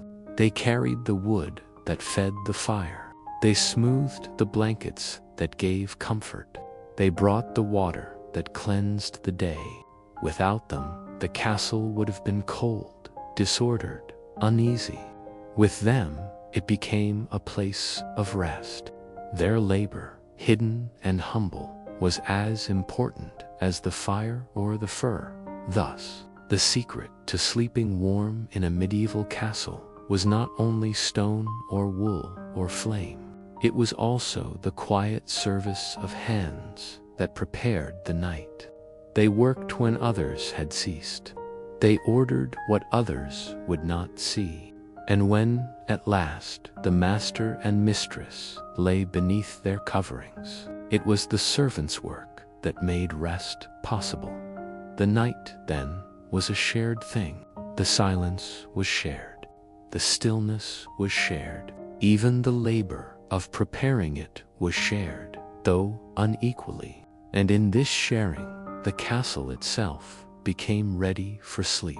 The walls held the silence. The fires gave their glow. The blankets pressed with weight, and the servants' hands had shaped it all. And so the castle slept. The secret to sleeping warm in a medieval castle was not only in the servants who prepared the chamber. It was also in the small rituals that came before sleep. These were the last acts of the day, the gestures that carried people from waking to rest. They were slow, quiet, repeated night after night. They prepared the body, they prepared the mind, they prepared the soul. Without them, sleep might come restlessly. With them, it arrived like a tide, steady and certain. The first ritual was washing. Water was carried to chambers in jugs of clay, bronze, or wood. Basins were set out, towels folded. Some water was cold, taken straight from wells. Some was warmed by the hearth. Lords and ladies often preferred warm water mixed with herbs or oils. Rosemary was common, its sharp scent clearing the air. Lavender, when available, was thought to calm the spirit. Sage and chamomile were also used. To dip one's hands into such water was to feel both heat and fragrance, to let the body loosen after the labors of the day. The washing was not a full bath. Such baths were rare. It was a matter of hands, face, perhaps the feet. The dirt of the day was wiped away. Dust, sweat, crumbs, ash, all removed with cloth and water. In winter, the warm water was a comfort. In summer, cool water refreshed. The act itself was unhurried. Each motion was slow, deliberate. The rubbing of hands, the pressing of cloth, the drying with linen, all were small gestures, but they were gestures of release. For common folk, the ritual was simpler. A jug of plain water, often cold, served the purpose. They too washed their hands, their faces, sometimes their feet. The rushes beneath them, the smoke around them, the wool upon them, all these could make the body heavy with dirt. To wash before sleep was to lift some of that heaviness. Even in poverty, even with little, the ritual endured. After washing came prayers. For lords and ladies, prayers were said kneeling by the bed. For monks, they were sung in quiet chapels, their voices echoing through stone halls. For servants, they were whispered where they lay, on pallets or straw. The words varied, but the pattern was the same. Gratitude for the day, requests for safety in the night, hope for waking at dawn. The castle at night was vulnerable. Fires might die, enemies might attack, illness might strike in sleep, death itself might come silently. Prayers were the shield against these fears. They asked for protection from saints, from angels, from Christ. They asked for warmth, for peace, for dreams free of terror. To pray before bed was to place the night into higher hands, to trust the silence that followed. Children were taught to pray as well. They whispered small verses, guided by mothers, fathers, or nurses. They crossed themselves, folded their hands, closed their eyes. In these small acts, they learned the habit of surrender. Prayer was not only words, it was posture, gesture, stillness. It was the body folding into rest, even as the mind folded into faith. Other rituals joined washing and prayer. Some wore charms about the neck to guard against bad dreams. Some placed sprigs of herbs near the pillow, lavender for peace, rosemary for memory, rue for protection. Some left a candle burning, its light a shield against spirits thought to wander in darkness. Superstition mingled with faith, each adding to the sense of safety. For those of higher rank, servants sometimes read aloud from scripture or from stories. The slow sound of words, the rhythm of a voice, lulled the listener toward sleep. For others, stories were told by kin, tales of saints, tales of ancestors, tales of wonder. These were not only for entertainment, they were part of the slow passage into rest. The mind, distracted by narrative, released its hold on worry. In winter, when nights were long, the rituals stretched. Washing took more time, for the cold water numbed the hands. Prayers were longer, seeking greater protection against the biting air. In summer, the rituals were shorter, for warmth itself seemed protective. But whether long or short, they were constant. They marked the boundary between day and night. The gestures mattered as much as the words. To fold hands was to close the day. To kneel was to humble the body. To extinguish a candle was to surrender to darkness. Each motion carried weight. Each motion taught the mind to slow, to quiet, to let go. When all was done, the water dried, the prayers spoken, the candles dimmed, the bed awaited. The body was clean, the mind calmed, the spirit guarded. The blankets felt heavier, the silence deeper, the fire warmer. The castle itself seemed readied for rest. Thus, the secret to sleeping warm in a medieval castle was not only in stone, fur, or fire. It was also in ritual. The washing that cleansed, the prayers that guarded, the gestures that stilled. These made the night more than absence. They made it a passage, a transition, a slow descent into rest. And so the castle slept, not only in silence, but in ritual, not only in warmth, but in faith. The secret to sleeping warm in a medieval castle was not only in the fire, the blankets, or the silence. It was also in the light, or rather, in the soft glow that came before darkness. That glow belonged to candles, small, flickering, fragile, and yet steady enough to shape the mood of the night. To lie in a medieval chamber was to see walls, tapestries, and beams washed in amber light. It was to watch shadows move slowly, stretching and shrinking with every breath of flame. Candles were not endless. Wax was precious. Tallow, made from animal fat, was more common, though it gave a smell, a smoke, a heaviness to the air. Beeswax was finer, clearer, cleaner, and reserved for the wealthy or for churches. Whatever the source, a candle was not wasted. It was used with care, lit when needed, snuffed when not. In the chamber of a lord, several candles might burn. In the bed of a servant, perhaps only one. But whether one or many, their light was the same, soft, uneven, alive. To watch a candle was to see motion in stillness. The flame rose, bent, straightened, bent again. It trembled with drafts from doors or arrow slits. It shrank when the wax burned low. Shadows on the wall responded in kind. They grew, they faded, they danced. Tapestries seemed to move, figures shifting as if alive. Carved beams darkened, then brightened, then darkened again. The room was never still. It was alive with flicker. This flicker was part of the passage to sleep. Unlike the bright sun, unlike the clear fire, the candle's light was soft, limited. It did not fill the chamber. It left corners in shadow.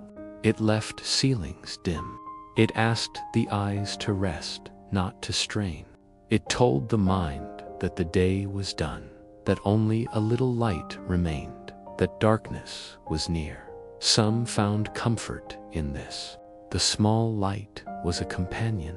It meant that the night was not absolute, that there was still warmth, still visibility. Children often asked for a candle left burning to guard against fear. Adults to found ease in it, knowing that the light stood as watch. A candle by the bed was like a sentinel, small but constant. Others saw in shadows a source of unease. Shapes shifted. Corners seemed to move. The mind, half-tired, invented forms. A figure in the corner, a hand on the wall, a face behind the curtain. The candle created as much as it revealed. Yet even this unease was part of the rhythm.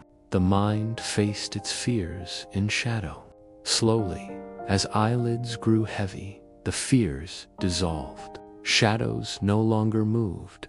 The flame dimmed, the mind yielded, and sleep arrived. The ritual of candlelight was deliberate. A servant lit them with a taper, moving carefully from one to the next. Wax dripped, sometimes caught in holders, sometimes hardening on wood. The smell of tallow hung in the air, mingling with smoke from the hearth. The glow filled the chamber slowly, like water rising. When enough was lit, the servant withdrew. The master sat, prayed, or washed in that soft light. Later, the candles were snuffed. This too was ritual. A tool, often a cone of metal, was placed over the flame. Smoke curled upward, a faint thread. Darkness spread, swallowing corners, then walls, then floors. One candle, perhaps two, was left, placed near the bed. They burned lower as the night advanced, their light shrinking with each hour. In time, even they would vanish, leaving only darkness. For common folk, candlelight was rarer. A single stub of tallow might be all they had. They used it sparingly, perhaps for washing, perhaps for prayer. Many went to sleep in near darkness, guided only by firelight or by the moon. Yet even a single candle carried meaning. It was not only light, it was a sign of order, of ritual, of transition. Too light, it was to say, the day is ending. To snuff, it was to say, the night has begun. The castle itself seemed to breathe with candlelight. Corridors glowed faintly, torches dimming, candles flickering. Great halls darkened, their vastness swallowed by shadow. Chambers grew smaller, more intimate, reduced to the circle of light around a flame. The world contracted with every candle that was snuffed. Sleep approached not only the body, but the castle itself. The shadows played their part. They softened the hard lines of stone. They covered imperfections, cracks, and stains. They turned walls into moving screens, alive with motion. They gave the mind something to follow, something slow, something repetitive. Watching shadows was like watching waves or listening to wind. It lulled the mind, distracted it from worry, guided it toward rest. And when the candle burned low, the ritual reached its end. Wax pooled, wick shortened, flame sputtered. The last flicker sent one final dance across the walls. Then smoke rose, thin and curling. Darkness reclaimed the room. The sleeper was left with silence, with warmth, with blankets, with rest.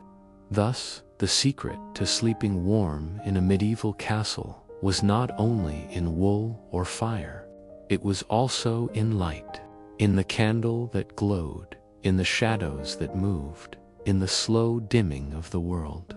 The candle prepared the eyes, the shadows prepared the mind, and the snuffing of the flame prepared the soul. And so the castle slept, not in sudden darkness, but in a slow descent, guided by the shadows of candlelight. The secret to sleeping warm in a medieval castle was not only in servants, washing, prayers, or candlelight.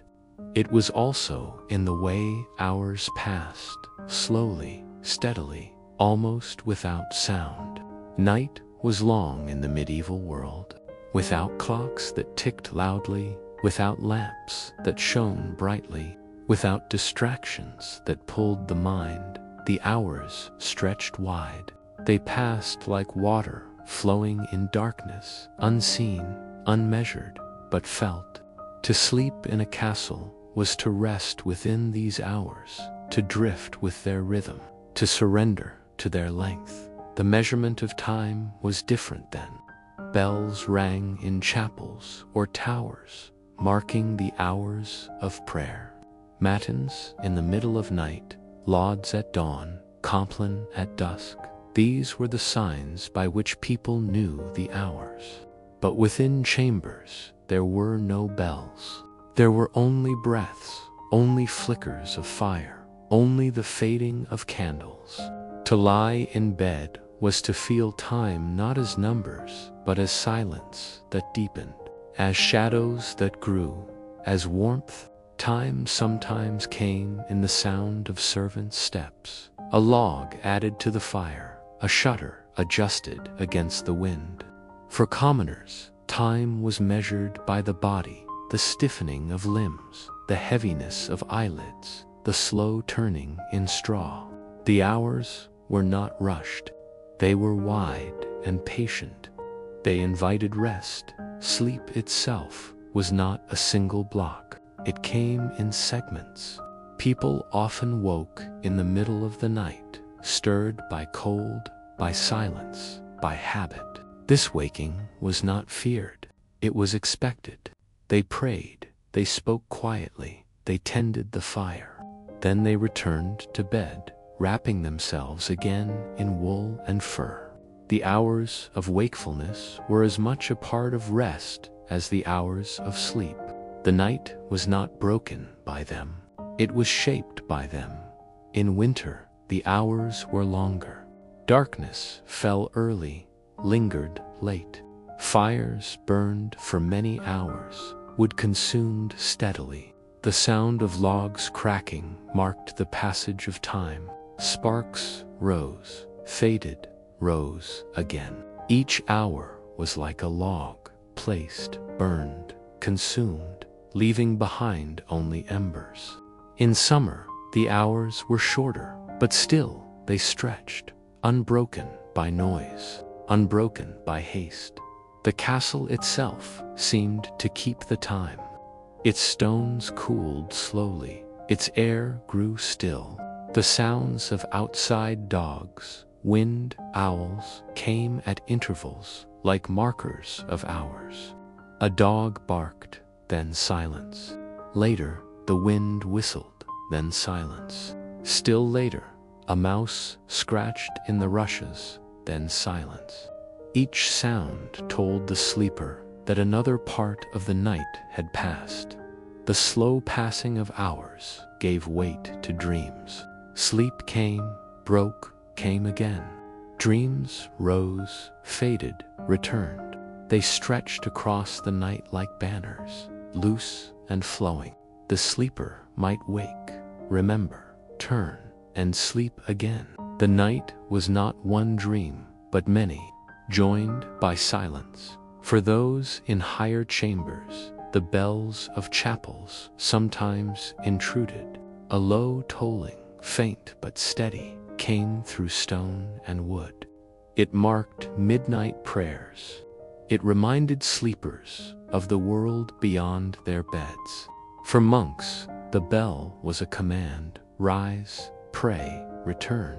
For nobles, it was a distant murmur, sometimes heeded, sometimes ignored. For servants, it was background, folded into their rest. Time was felt also in the body. Breathing slowed, deepened. Hearts beat steady. Limbs stiffened under weight. The longer the hours, the heavier the body felt. But this heaviness was comfort, not burden. It was proof of stillness, proof of surrender. Each hour pressed more firmly, guiding the body deeper into rest. There was no hurry. No clock struck to demand rising. No bell chimed to demand labor, except at dawn. The hours were allowed to pass slowly, freely. Sleep was allowed to stretch, to pause, to begin again. The castle, with its silence, its warmth, its weight, held the hours like water in a basin. They did not rush out. They stayed, surrounding the sleepers. And so, the secret to sleeping warm in a medieval castle was not only in fire or fur.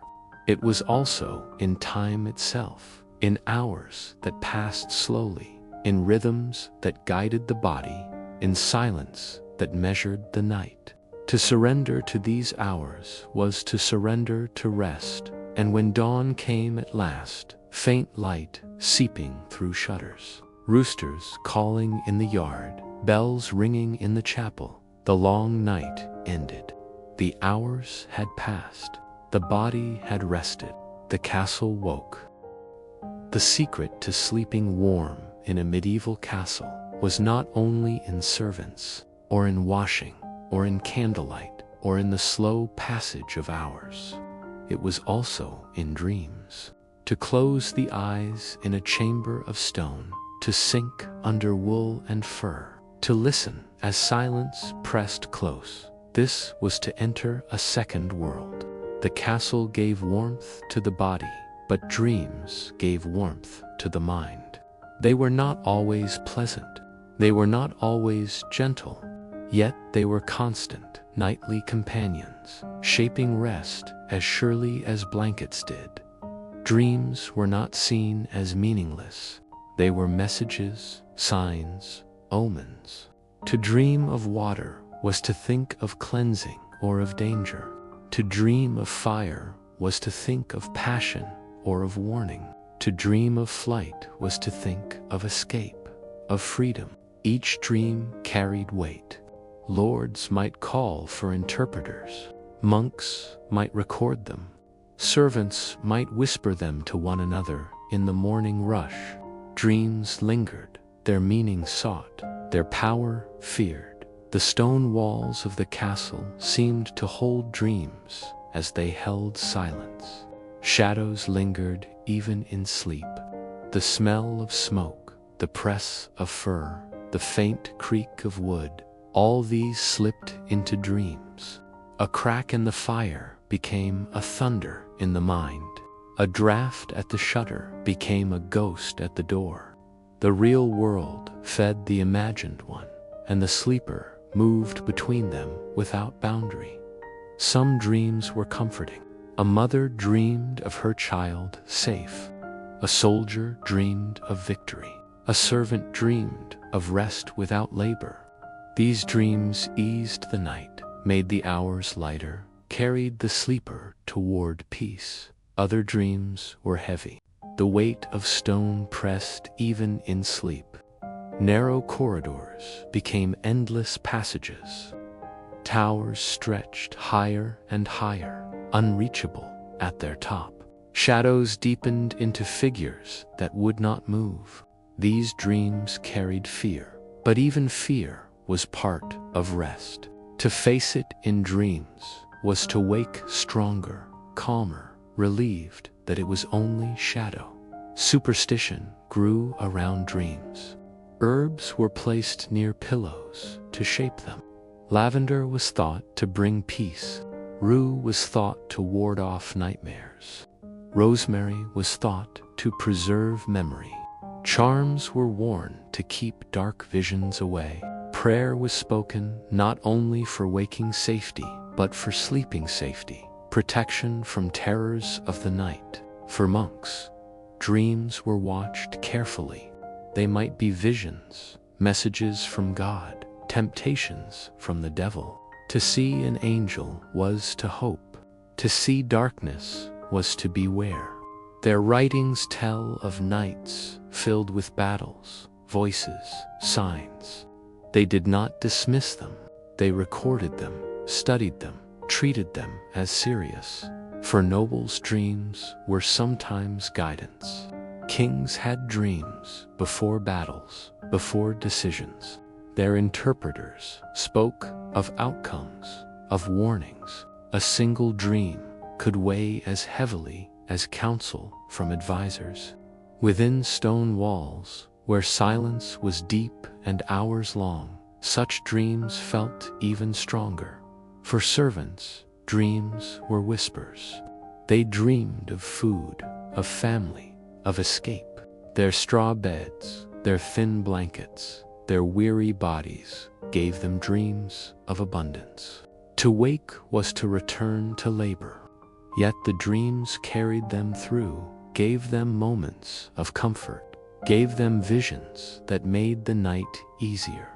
The act of dreaming itself was a rhythm. Sleep came, dreams rose. The body stirred, sleep returned, dreams shifted. The night was not one dream, but many. They came and went, like guests through a corridor. Some stayed long, some passed quickly. All left traces in winter. Dreams seemed deeper. The weight of blankets pressed harder. The silence grew thicker. The fire dimmed lower. The mind turned inward more strongly. The darkness outside was total, and within that darkness, the imagination expanded. Dreams grew larger, stranger, fuller. In summer, with shorter nights, dreams were briefer, lighter, but still they came. Dreams were also shared. In the morning, families spoke of them.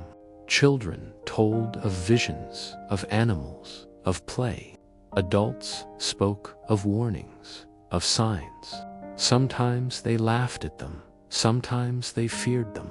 Servants whispered them to each other as they swept halls. Monks recorded them in texts. Dreams moved beyond the bed into the waking day. Thus, the secret to sleeping warm in a medieval castle was not only in wool or fire, not only in silence or ritual, but in the life of dreams. They carried the sleeper beyond the stone, beyond the cold, beyond the weight of fur. They gave meaning to the hours. They gave comfort, or fear, or hope. And when morning came, when shutters were opened and light returned, they lingered still, soft as shadows, heavy as stone. And so the castle slept in warmth, in silence, in ritual, in time, and in dreams. The secret to sleeping warm in a medieval castle was not only in servants, or in washing, or in candlelight, or in the slow passage of hours. It was also in dreams, to close the eyes in a chamber of stone, to sink under wool and fur, to listen as silence pressed close. This was to enter a second world. The castle gave warmth to the body, but dreams gave warmth to the mind. They were not always pleasant. They were not always gentle. Yet they were constant, nightly companions, shaping rest as surely as blankets did. Dreams were not seen as meaningless. They were messages, signs, omens. To dream of water was to think of cleansing or of danger. To dream of fire was to think of passion or of warning. To dream of flight was to think of escape, of freedom. Each dream carried weight. Lords might call for interpreters. Monks might record them. Servants might whisper them to one another in the morning rush. Dreams lingered, their meaning sought, their power feared. The stone walls of the castle seemed to hold dreams as they held silence. Shadows lingered even in sleep. The smell of smoke, the press of fur, the faint creak of wood, all these slipped into dreams. A crack in the fire became a thunder in the mind. A draft at the shutter became a ghost at the door. The real world fed the imagined one, and the sleeper moved between them without boundary. Some dreams were comforting. A mother dreamed of her child safe. A soldier dreamed of victory. A servant dreamed of rest without labor. These dreams eased the night, made the hours lighter, carried the sleeper toward peace. Other dreams were heavy. The weight of stone pressed even in sleep. Narrow corridors became endless passages. Towers stretched higher and higher, unreachable at their top. Shadows deepened into figures that would not move. These dreams carried fear, but even fear was part of rest. To face it in dreams was to wake stronger, calmer, relieved that it was only shadow. Superstition grew around dreams. Herbs were placed near pillows to shape them. Lavender was thought to bring peace. Rue was thought to ward off nightmares. Rosemary was thought to preserve memory. Charms were worn to keep dark visions away. Prayer was spoken not only for waking safety, but for sleeping safety, protection from terrors of the night. For monks, dreams were watched carefully. They might be visions, messages from God, temptations from the devil. To see an angel was to hope. To see darkness was to beware. Their writings tell of nights filled with battles, voices, signs. They did not dismiss them. They recorded them, studied them, treated them as serious. For nobles, dreams were sometimes guidance. Kings had dreams before battles, before decisions. Their interpreters spoke of outcomes, of warnings. A single dream could weigh as heavily as counsel from advisors. Within stone walls, where silence was deep and hours long, such dreams felt even stronger. For servants, dreams were whispers. They dreamed of food, of family, of escape. Their straw beds, their thin blankets, their weary bodies gave them dreams of abundance. To wake was to return to labor. Yet the dreams carried them through, gave them moments of comfort, gave them visions that made the night easier. The act of dreaming itself was a rhythm. Sleep came, dreams rose. The body stirred, sleep returned, dreams shifted. The night was not one dream, but many. They came and went like guests through a corridor. Some stayed long, some passed quickly. All left traces. In winter, dreams seemed deeper. The weight of blankets pressed harder. The silence grew thicker. The fire dimmed lower. The mind turned inward more strongly. The darkness outside was total, and within that darkness, the imagination expanded. Dreams grew larger, stranger, fuller.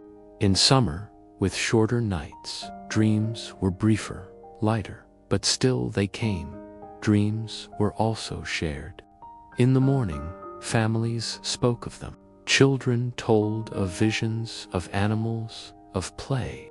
Adults spoke of warnings, of signs. Sometimes they laughed at them, sometimes they feared them. Servants whispered them to each other as they swept halls. Monks recorded them in texts. Dreams moved beyond the bed into the waking day. Thus, the secret to sleeping warm in a medieval castle was not only in wool or fire, not only in silence or ritual, but in the life of dreams. They carried the sleeper beyond the stone, beyond the cold, beyond the weight of fur. They gave meaning to the hours. They gave comfort, or fear, or hope. And when morning came, when shutters were opened and light returned, they lingered still, soft as shadows, heavy as stone. And so the castle slept in warmth, in silence, in ritual, in time, and in dreams. The secret to sleeping warm in a medieval castle was not only in thick stone walls. It was also in the way people dealt with the openings in those walls, the windows, the shutters, and the coverings of heavy cloth called tapestries.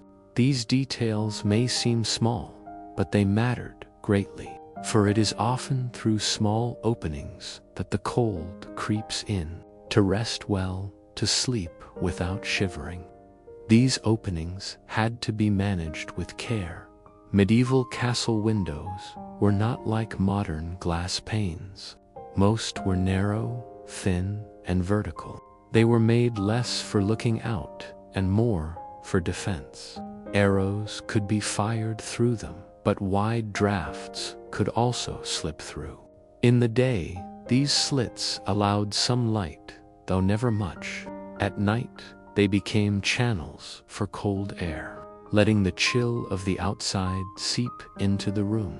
Shutters were the first defense. Made of wood, often thick and heavy, they were fitted inside the window openings. By day, they could be opened to let light and air. By night, they were closed, bolted, sealed. To close the shutter was to close out the world.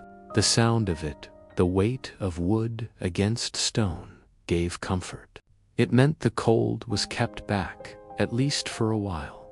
Yet wood alone was not enough. Small cracks still let drafts slip through. To answer this, tapestries were hung. These were not only decorations, they were tools.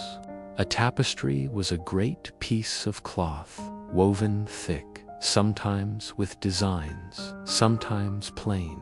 Hung against walls, they softened the feel of stone. Hung over shutters, they softened the feel of cold. The fabric absorbed the air that crept in, trapped it, stilled it, kept it from spreading in noble chambers. The tapestries were grand.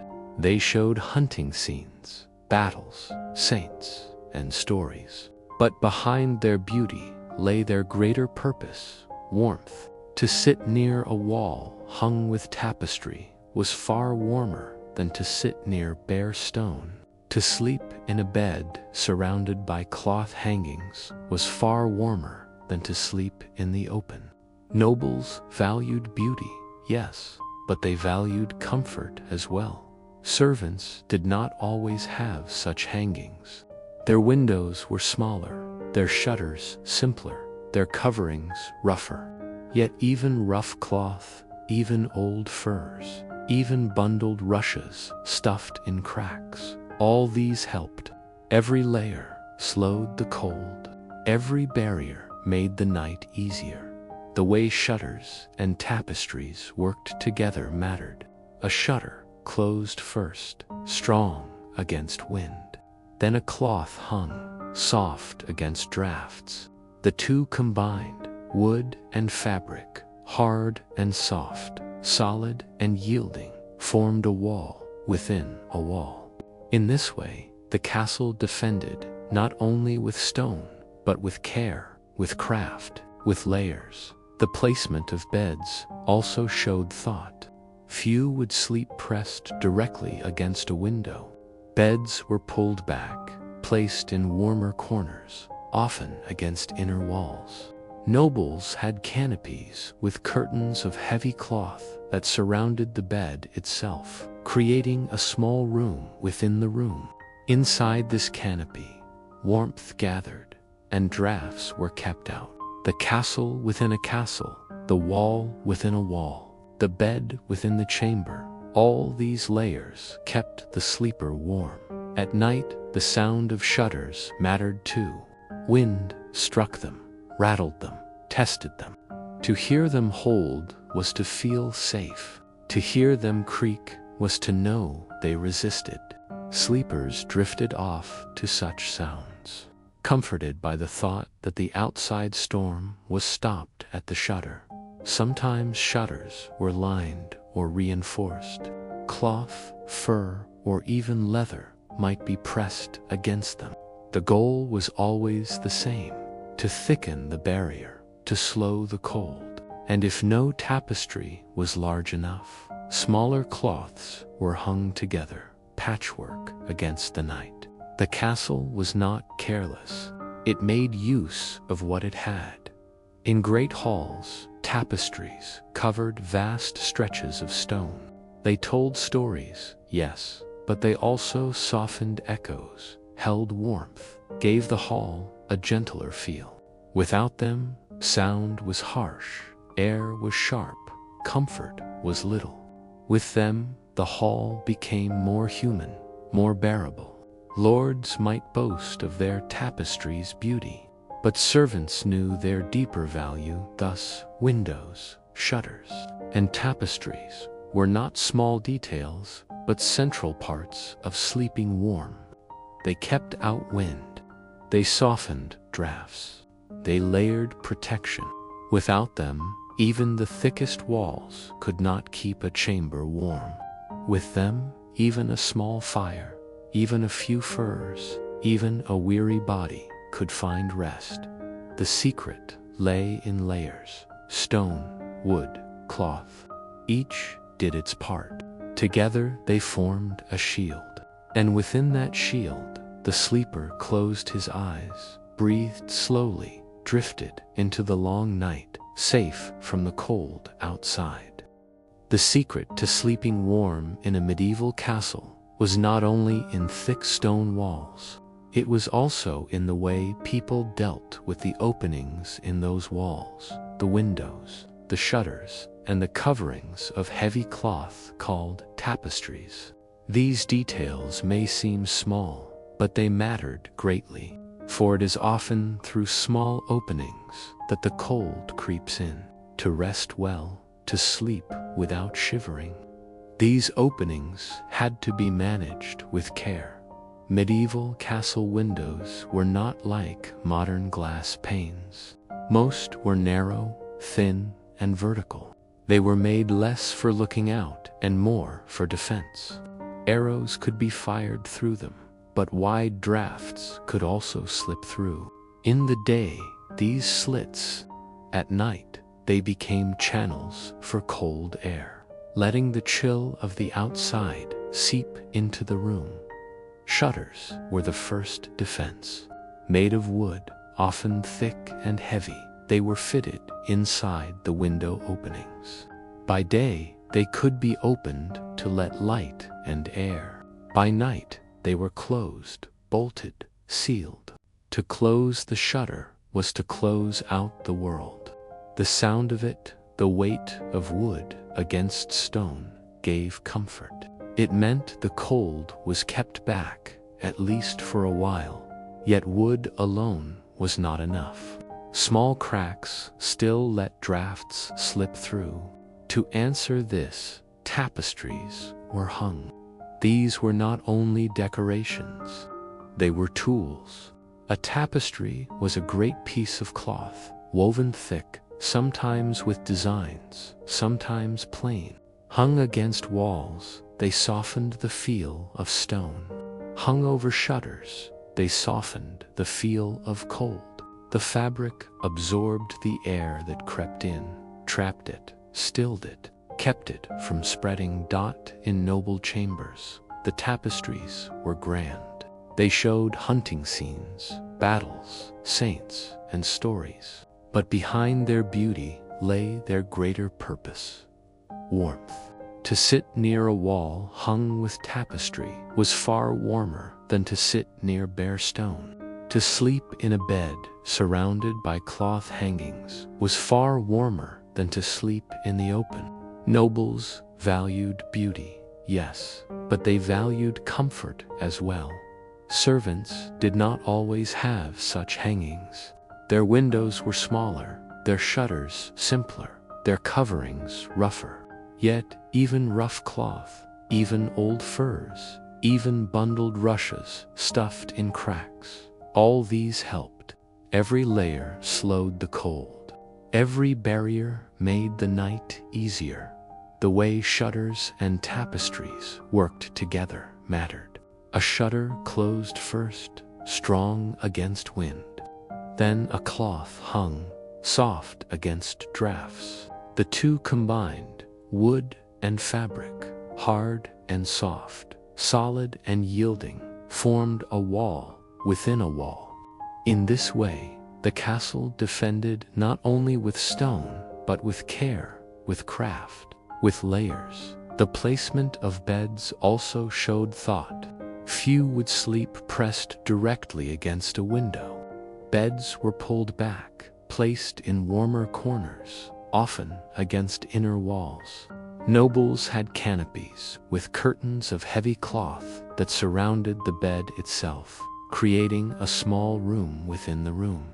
Inside this canopy, warmth gathered, and drafts were kept out. The castle within a castle, the wall within a wall, the bed within the chamber, all these layers kept the sleeper warm. At night, the sound of shutters mattered too. Wind struck them, rattled them, tested them. To hear them hold was to feel safe. To hear them creak was to know they resisted. Sleepers drifted off to such sounds, comforted by the thought that the outside storm was stopped at the shutter. Sometimes shutters were lined or reinforced. Cloth, fur, or even leather might be pressed against them. The goal was always the same: to thicken the barrier, to slow the cold. And if no tapestry was large enough, smaller cloths were hung together, patchwork against the night. The castle was not careless. It made use of what it had. In great halls, tapestries covered vast stretches of stone. They told stories, yes, but they also softened echoes, held warmth, gave the hall a gentler feel. Without them, sound was harsh, air was sharp, comfort was little. With them, the hall became more human, more bearable. Lords might boast of their tapestry's beauty, but servants knew their deeper value. Thus, windows, shutters, and tapestries were not small details, but central parts of sleeping warm. They kept out wind. They softened drafts. They layered protection. Without them, even the thickest walls could not keep a chamber warm.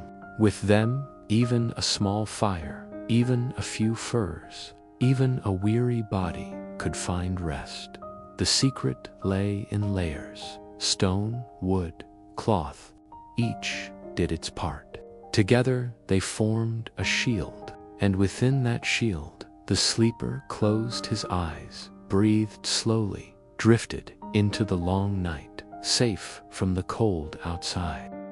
The secret to sleeping warm in a medieval castle was not only in its walls, windows, shutters, and tapestries. It was also in the floors beneath the feet.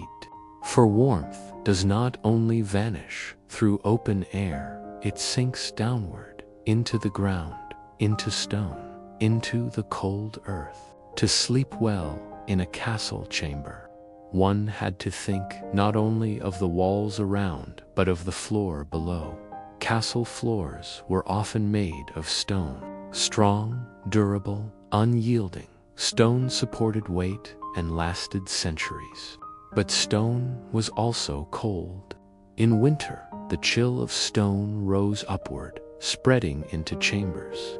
A bare floor was harsh, unfriendly, biting. To walk barefoot was to feel winter in each step. To sleep upon it was worse. Something had to be done. The answer was coverings.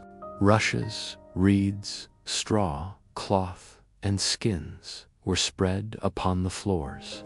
These were not luxuries, they were necessities. They created a layer between body and stone, a barrier against cold.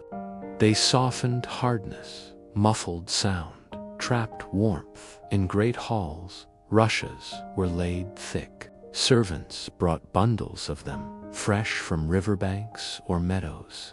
They spread them across the stone, sometimes mixed with herbs for scent. These herbs, lavender, thyme, rosemary, added fragrance, but they also carried meaning. Their presence made the hall not only softer, but sweeter. Lords and ladies walked upon them, feasted upon them, even slept upon them when gatherings stretched into night. But rushes were more than decoration. They caught dirt, scraps, and ashes. They absorbed spills and soot, and they gave some warmth, however slight. Without them, the hall would echo with cold, hard footsteps. With them, sound dulled, warmth lingered, comfort grew. In private chambers, floors were cared for more carefully. Carpets were rare, precious, and imported. Only the richest could afford them. Yet, even without carpets, furs and cloths were spread. Animal skins laid near beds softened steps. Woolen mats absorbed chill. Layer upon layer, the cold was slowed. For servants, the floor was often their bed. Straw piled in corners, covered with old cloth or blankets, became sleeping places. Rough though it was, the straw held air, and air held warmth. To burrow into straw was to burrow into insulation. It was scratchy, yes, but it was warmer than stone. Many slept this way, night after night, finding comfort in what little they had. The practice of changing rushes was important. Old rushes gathered dirt, insects, and waste. Fresh rushes were laid to renew the chamber, to keep it healthier, to keep it warmer. This renewal was part of rhythm, part of care. A chamber without rushes was a chamber of stone. A chamber with rushes was a chamber of life. Coverings did not stop at the floor. Beds themselves were raised, lifted from ground or stone. This raising mattered. Heat rises, cold sinks. To sleep higher meant to sleep warmer. Beds of wood, platforms of straw, frames of rope, all lifted the body away from the coldest air. The higher the bed, the warmer the sleep. Some castles even had underfloor heating of a kind. In places influenced by Roman design, heat from fires below traveled through spaces under floors, warming stones. This was rare, but where it existed, it made chambers more livable. Still, most relied on simple coverings, on rushes, on straw, on skins. The sight of a chamber floor told much. Bare stone meant poverty, or neglect, or harshness. Covered floors meant care, comfort, and effort against cold. Nobles valued not only the look, but the feel. A richly covered floor spoke of wealth as much as a tapestry did. To visitors, it showed power. To sleepers, it gave warmth at night. When fires dimmed and winds pressed against shutters, the floor coverings held their quiet work. They did not shine, they did not speak, but they insulated. They slowed the loss of warmth. They kept feet from freezing. They made chambers more bearable. Thus, the secret to sleeping warm in a medieval castle lay also beneath the sleeper. Stone might be cold, but straw, rushes, and coverings stood between. They were small, humble, often unnoticed. Yet, without them, sleep would have been far colder, far harsher, far shorter. The castle defended above, around, and below.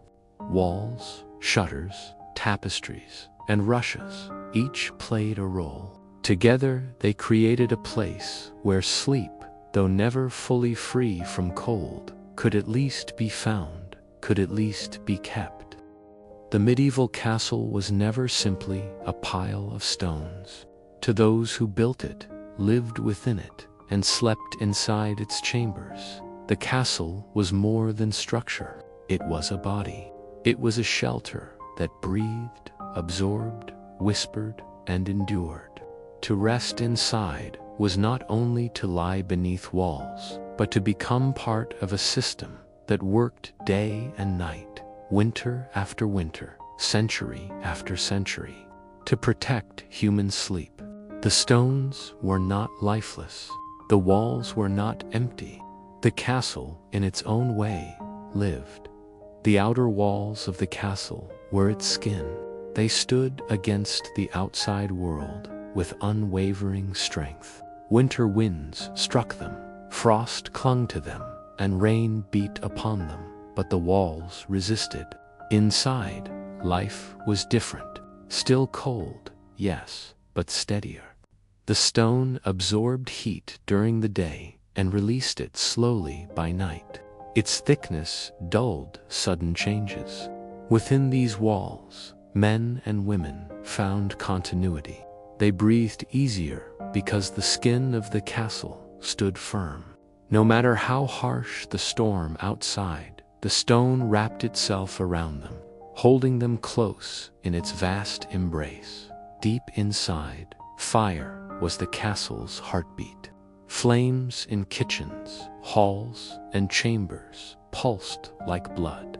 The rhythm of a day was marked by fire, bright in the evening, glowing through midnight, dim at dawn, rekindled at morning. Its warmth was drawn into walls, into floors, into the very bones of the castle. Even when fires burned low, the warmth they had given lingered. The castle carried that pulse in its stones, a silent heartbeat that sleepers felt without knowing. Without fire, the castle was a cold shell. With fire, it was alive. Every chamber was like an organ, serving a purpose. The great hall was the stomach, gathering people, storing energy in feasts and company. Kitchens were the furnace, feeding both stomach and hearth.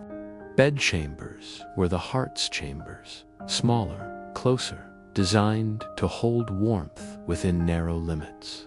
Stables added their heat through the breath and bodies of animals. Storerooms preserved supplies against hunger. The whole castle, like a living body, worked to sustain those within.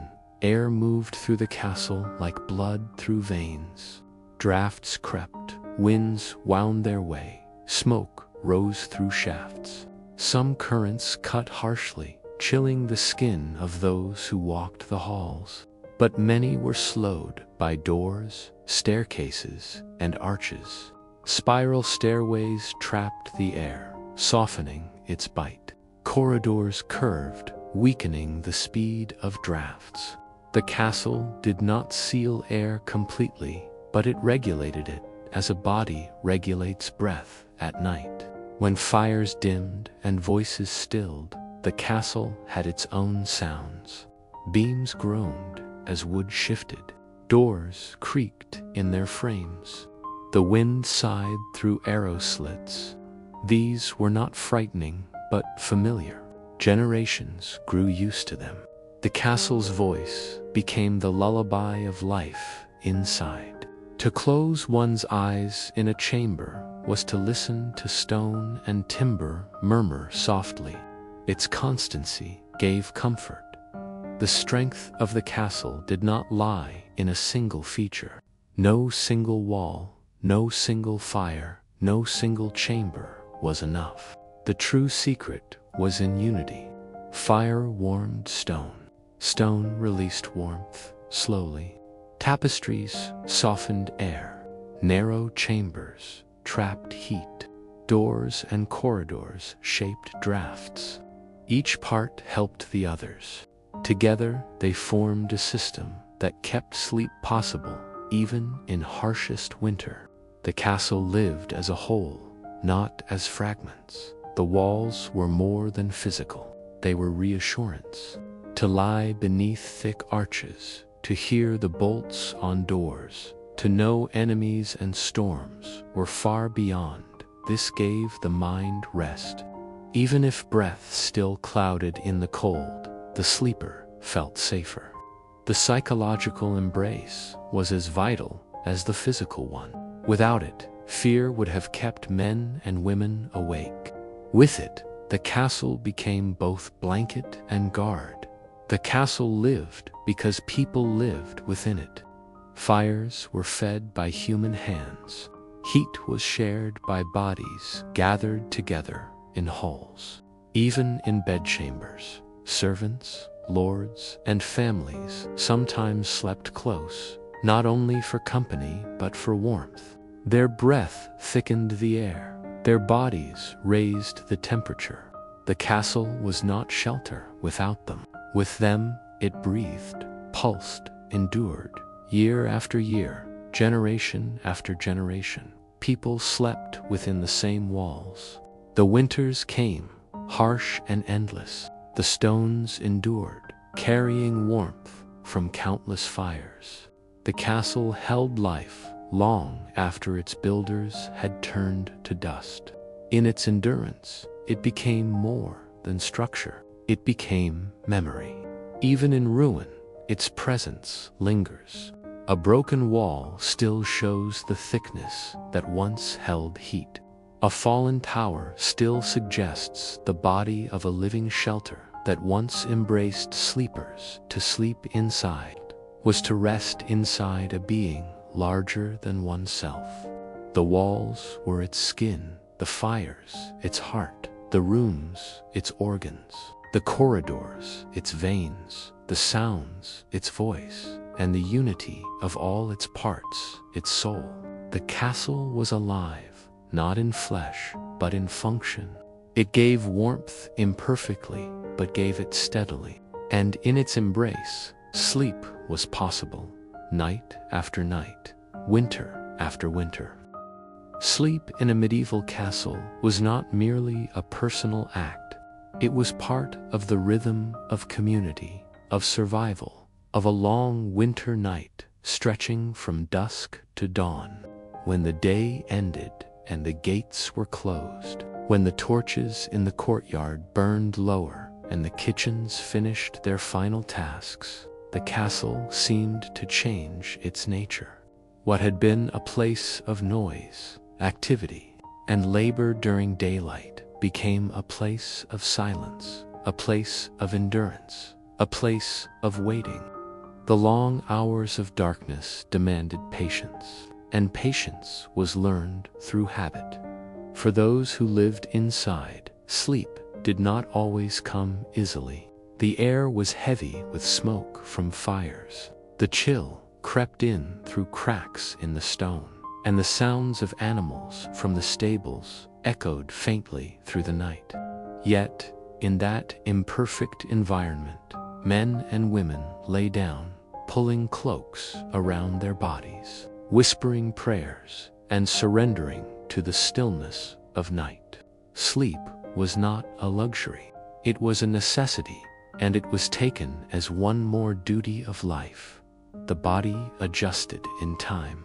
Generations who lived in such conditions grew used to the cold. Children were born into drafty rooms, and their first memories were of wool, straw, and the chill of breath in the air. Adults carried those memories into old age. A blanket of wool, a layer of straw beneath, and the warmth of another person nearby made the night tolerable. Sleep did not need softness. It needed endurance. The castle taught this lesson again and again through every season, until even the harshest frost felt familiar. The silence of the night was never complete. Wind found its way through slits in the wall. A dog barked in the courtyard.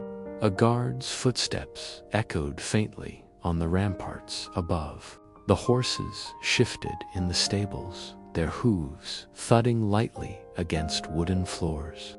The castle was alive even at night, and those who lived within its walls knew these sounds by heart. They were not frightening, they were steady. People slept to the rhythm of the castle itself, with its endless breathing, groaning, and whispering. In a strange way, the castle cradled them not by silence, but by constancy. Time seemed to stretch differently at night. The darkness was not broken by electricity or lanterns that burned all hours. Fire was precious, and wood was limited, so flames were allowed to fade. In the slow dimming of the hearth, shadows grew long, then disappeared. People slept in stages, waking briefly in the middle of the night, before settling again into drowsiness. Their sleep followed the rhythm of fire and darkness. To sleep in a medieval castle was also to share in its collective warmth. Even those of higher status, who had their own chambers, relied on the work of others to prepare their bedding, light their fires, and keep supplies ready. Servants sometimes slept nearby, not just for duty, but to provide an extra measure of human warmth. In the great hall, lower-ranking members of the household slept side by side on straw pallets, their bodies forming a shield against the night air. Alone, the cold was sharp. Together, it was lessened the mind to found comfort in ritual. Prayers before bed were whispered not only for the soul, but for peace of sleep. The recitation of familiar words created rhythm, easing the body into stillness.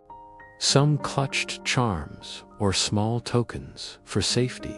Others simply closed their eyes, trusting that the thick walls around them were enough. What mattered most was the sense of enclosure. The vastness of night outside the walls was unknowable. Inside, the limits of stone gave people a boundary that let them rest. Dreams in such a place must have been colored by cold and silence.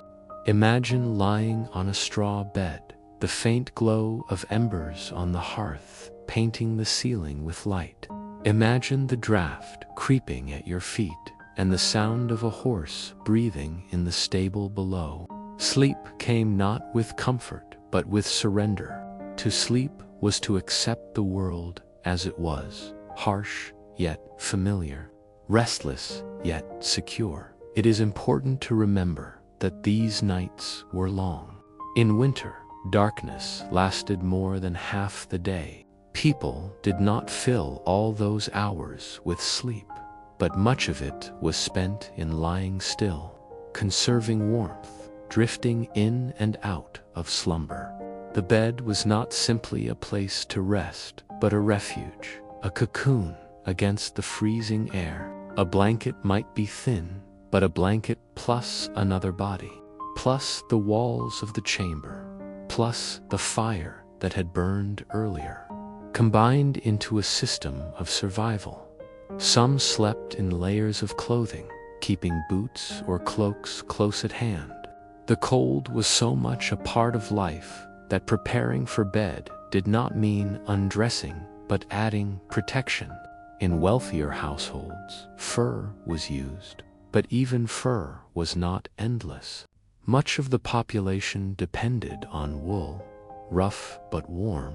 Beneath them, straw served as insulation, and though it grew dusty, it was replaced as often as possible to keep the space dry. Even the structure of the castle influenced the pattern of rest. Narrow windows meant the moonlight entered only in slivers. The thickness of stone made sound distant, muffled, as if the world outside was far away. A single wooden door with an iron bolt stood between the sleeper and the cold passage beyond.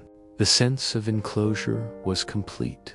It was not silence that comforted, but the barrier itself. To sleep inside a castle was to rest inside layers of defense stone, wood, fire, and flesh. And when morning came, the process reversed. Fires were rekindled, straw was shaken, blankets were folded or hung. Life resumed with the rhythm of chores, of cooking, of tending animals.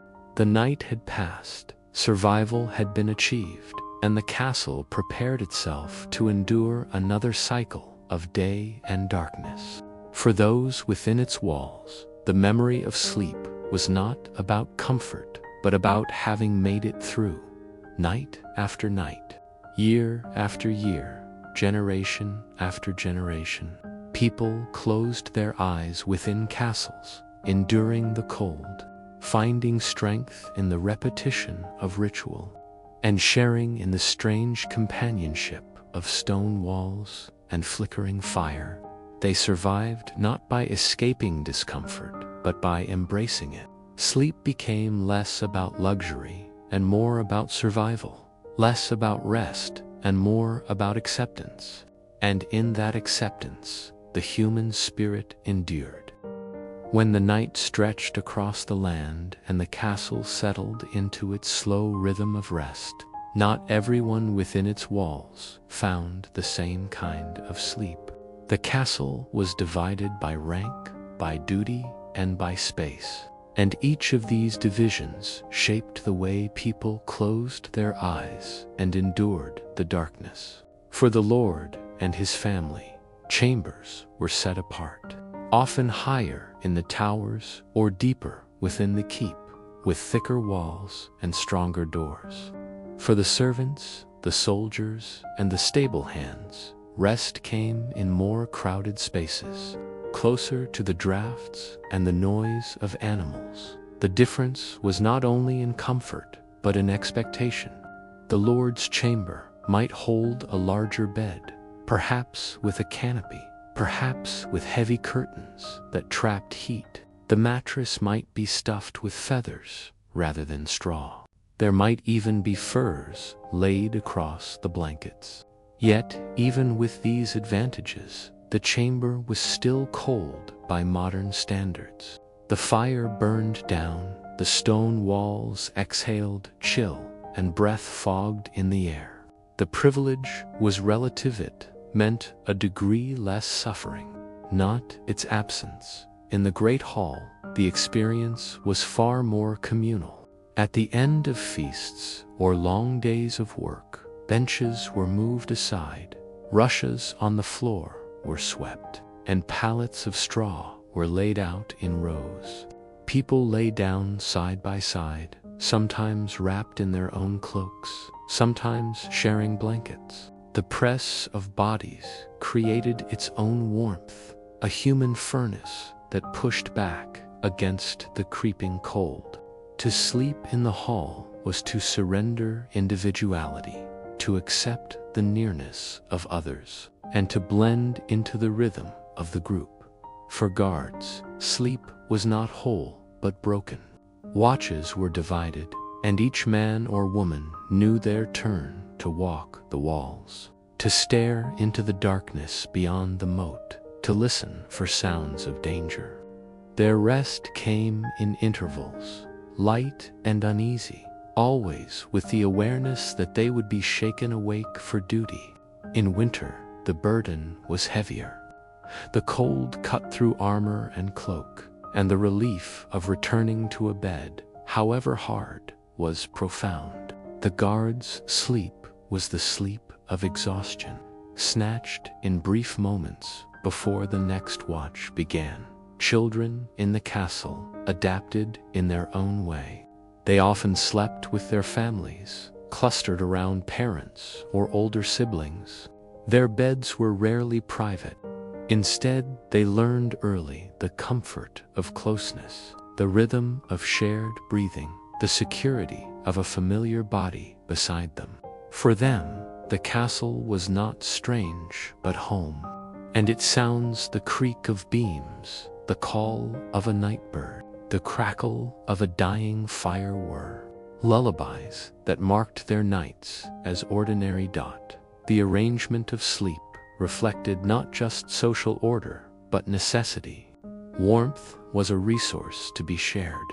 Those with wealth hoarded more of it, but even the wealthiest could not shut out the nature of stone. Those with little relied on the press of the group, the rhythm of company, the endurance of shared survival. Every layer of the household, from the lord to the lowest servant, submitted to the same cycle of cold nights, long darkness, and patient rest. To lie down in such a world was to be aware of others. The hall filled with the sound of breathing, of coughing, of muttered dreams. Privacy was rare, and the boundaries between one sleeper and another were faint. Yet this closeness created its own form of security. No one was entirely alone in the night. The nearness of others was protection as much as it was inconvenience. A lone sleeper might be colder, more vulnerable, more fearful. A group of sleepers, however restless, formed a circle of safety. The castle itself seemed to guide this arrangement. Its rooms gathered people together. Its thick walls absorbed their warmth. Its narrow passages directed the flow of air. It was not designed for comfort, but it was designed for endurance. To sleep in, it was to become part of its function, another figure within its system of survival. And as the hours passed, the castle held them all. The lord in his chamber, wrapped in furs. The servants in the hall, huddled on straw. The guards on their brief beds between watches. The children beside their families. Each part of the household found its place, and together they endured the long night until morning came again. Night after night, this pattern repeated, not once, not twice, but for centuries. The rhythm of shared sleep, of broken rest, of survival in company, became the memory of castles. It was the unspoken secret of their endurance. The walls stood strong, but it was the people inside, sleeping together in their countless ways, who gave the castle its life.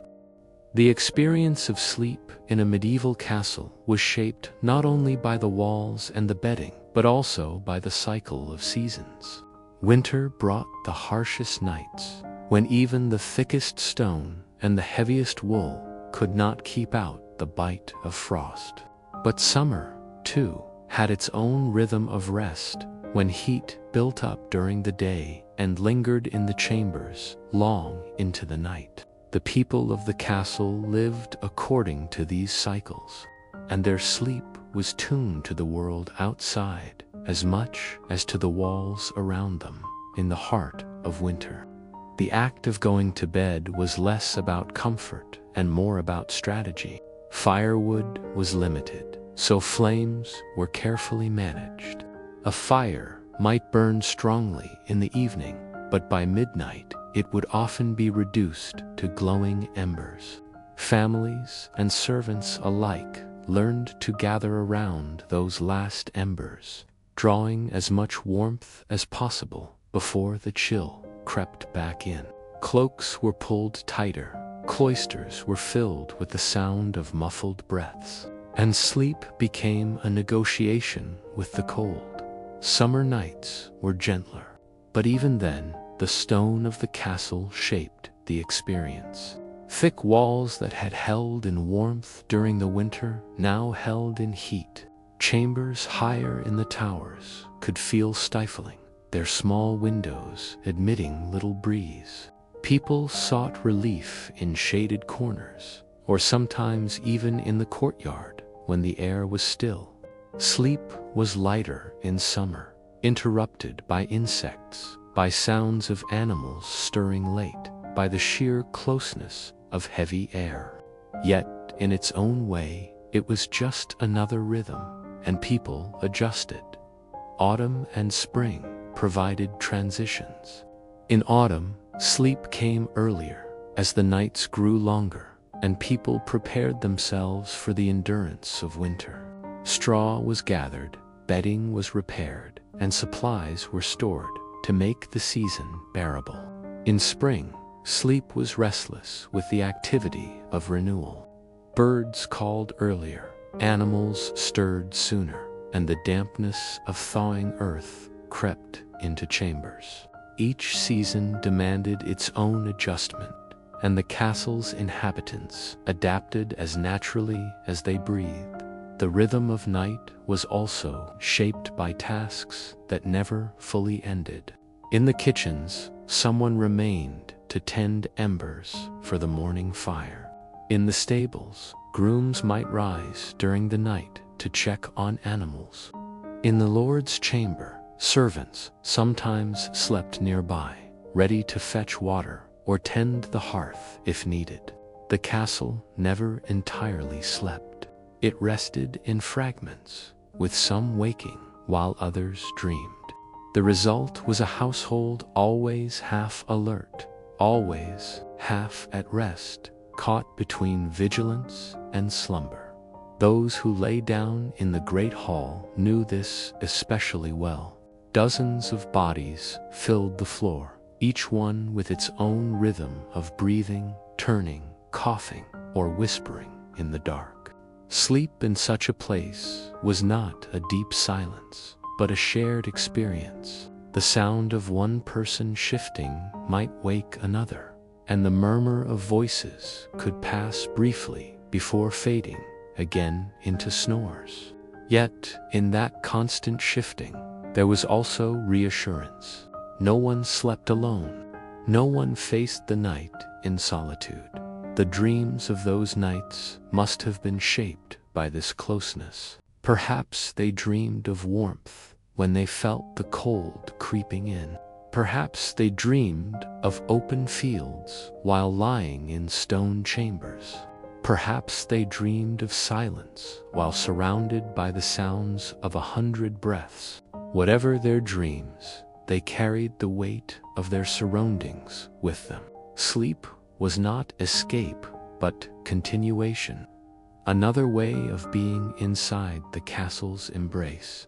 Time itself felt different in the medieval night. Without clocks to mark the hours, people measured the passage of darkness by the feel of the fire, by the sounds of animals, by the fading or rising of the moon.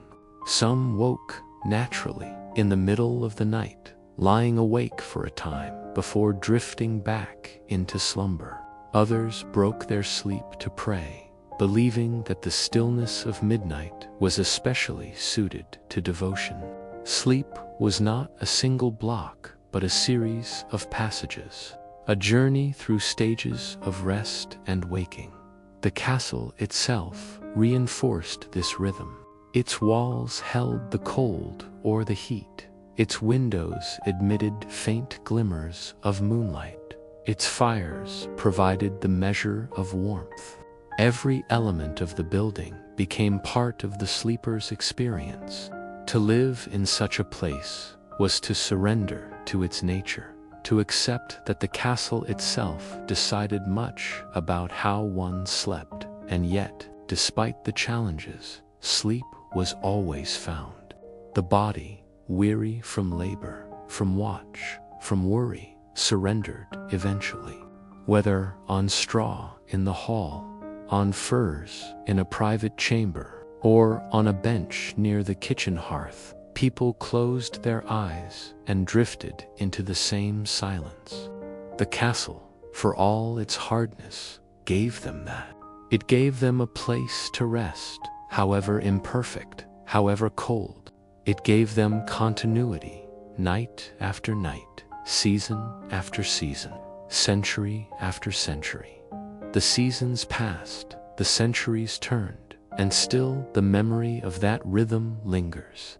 In ruins today, when wind whistles through broken towers and moonlight touches crumbling walls, one can imagine the sleepers who once lay within. Their breath clouded the air, their fires glowed briefly in the dark, their dreams drifted through the night. They endured, and their endurance gave the castle its life. The castle at night was not silent, though to those inside it might have seemed so at first. Sleep was a fragile thing, and it lived within an atmosphere full of faint noises, flickering lights, shifting drafts, and unseen presences. To lie down in such a place was to surrender to this world of interruptions, and to accept that the night was never entirely still. The air moved through cracks in shutters, the wind moaned across battlements, and timbers groaned as if remembering the strain of the day. Within this shifting quiet, people closed their eyes, drifted into half-dreams, and found their way into rest. The sound of the hearth was often the last voice heard before sleep. Flames whispered low, coals cracked softly, and sparks flared briefly before dying. These small noises blended with the rhythm of human breathing, with the occasional cough or stir, and together they created the background of the night. In the Lord's chamber, the fire might burn longer, and the sound of logs falling into embers might comfort those within. In the hall, the fire was shared by many, and its fading glow reminded everyone of how fragile warmth truly was. Animals were part of this night world too.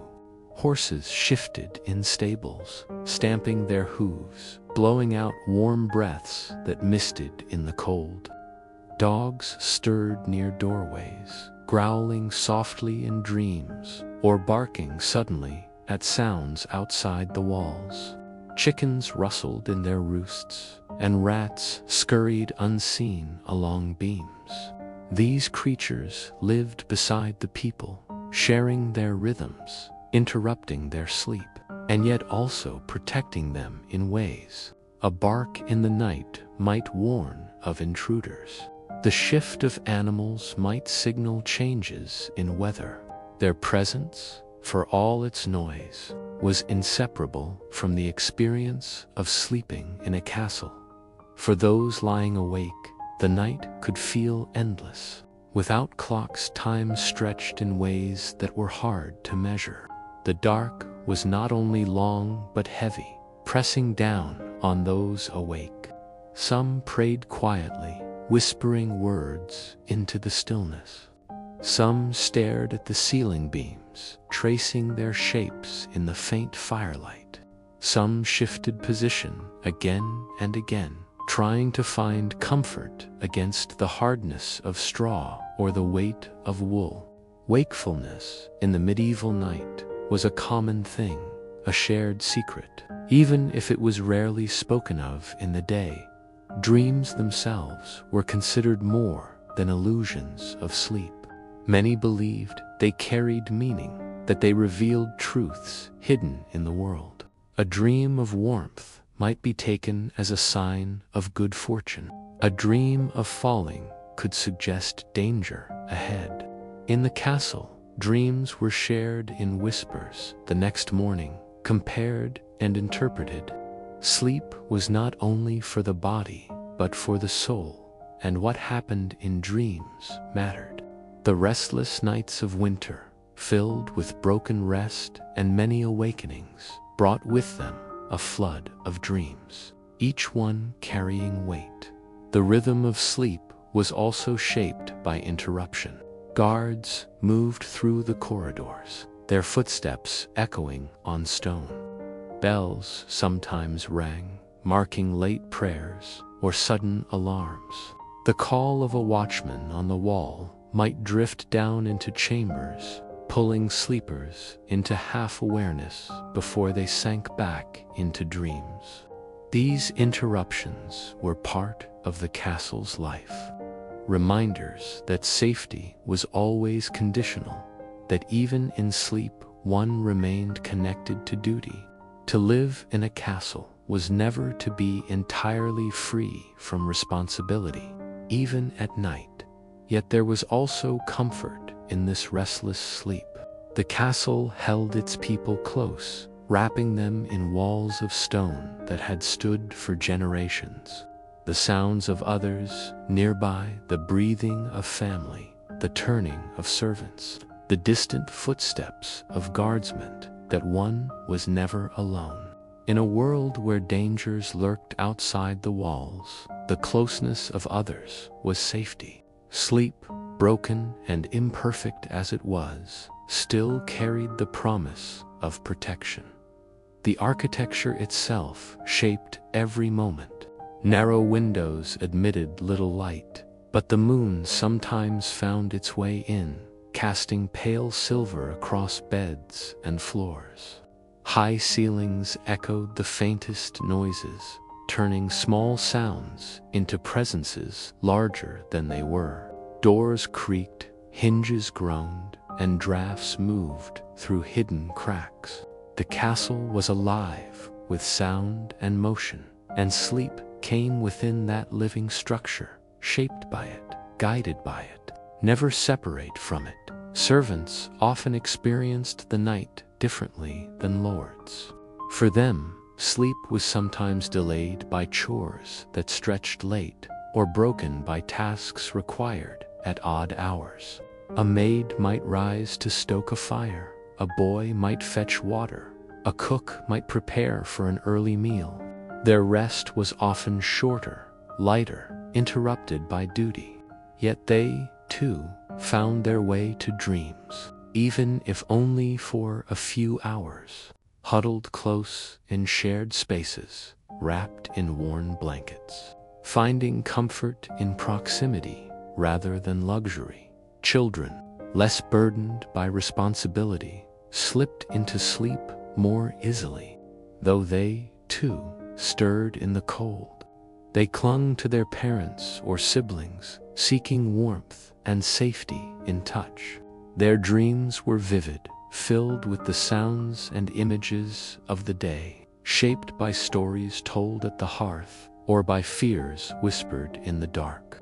Their sleep was less steady, but their recovery was swifter, their bodies more forgiving of straw beds and chill air. The night, with all its interruptions, passed slowly, yet it always passed. Dreams ebbed and flowed, fires died and were reborn, guards walked their rounds, and sleepers shifted through cycles of rest and waking.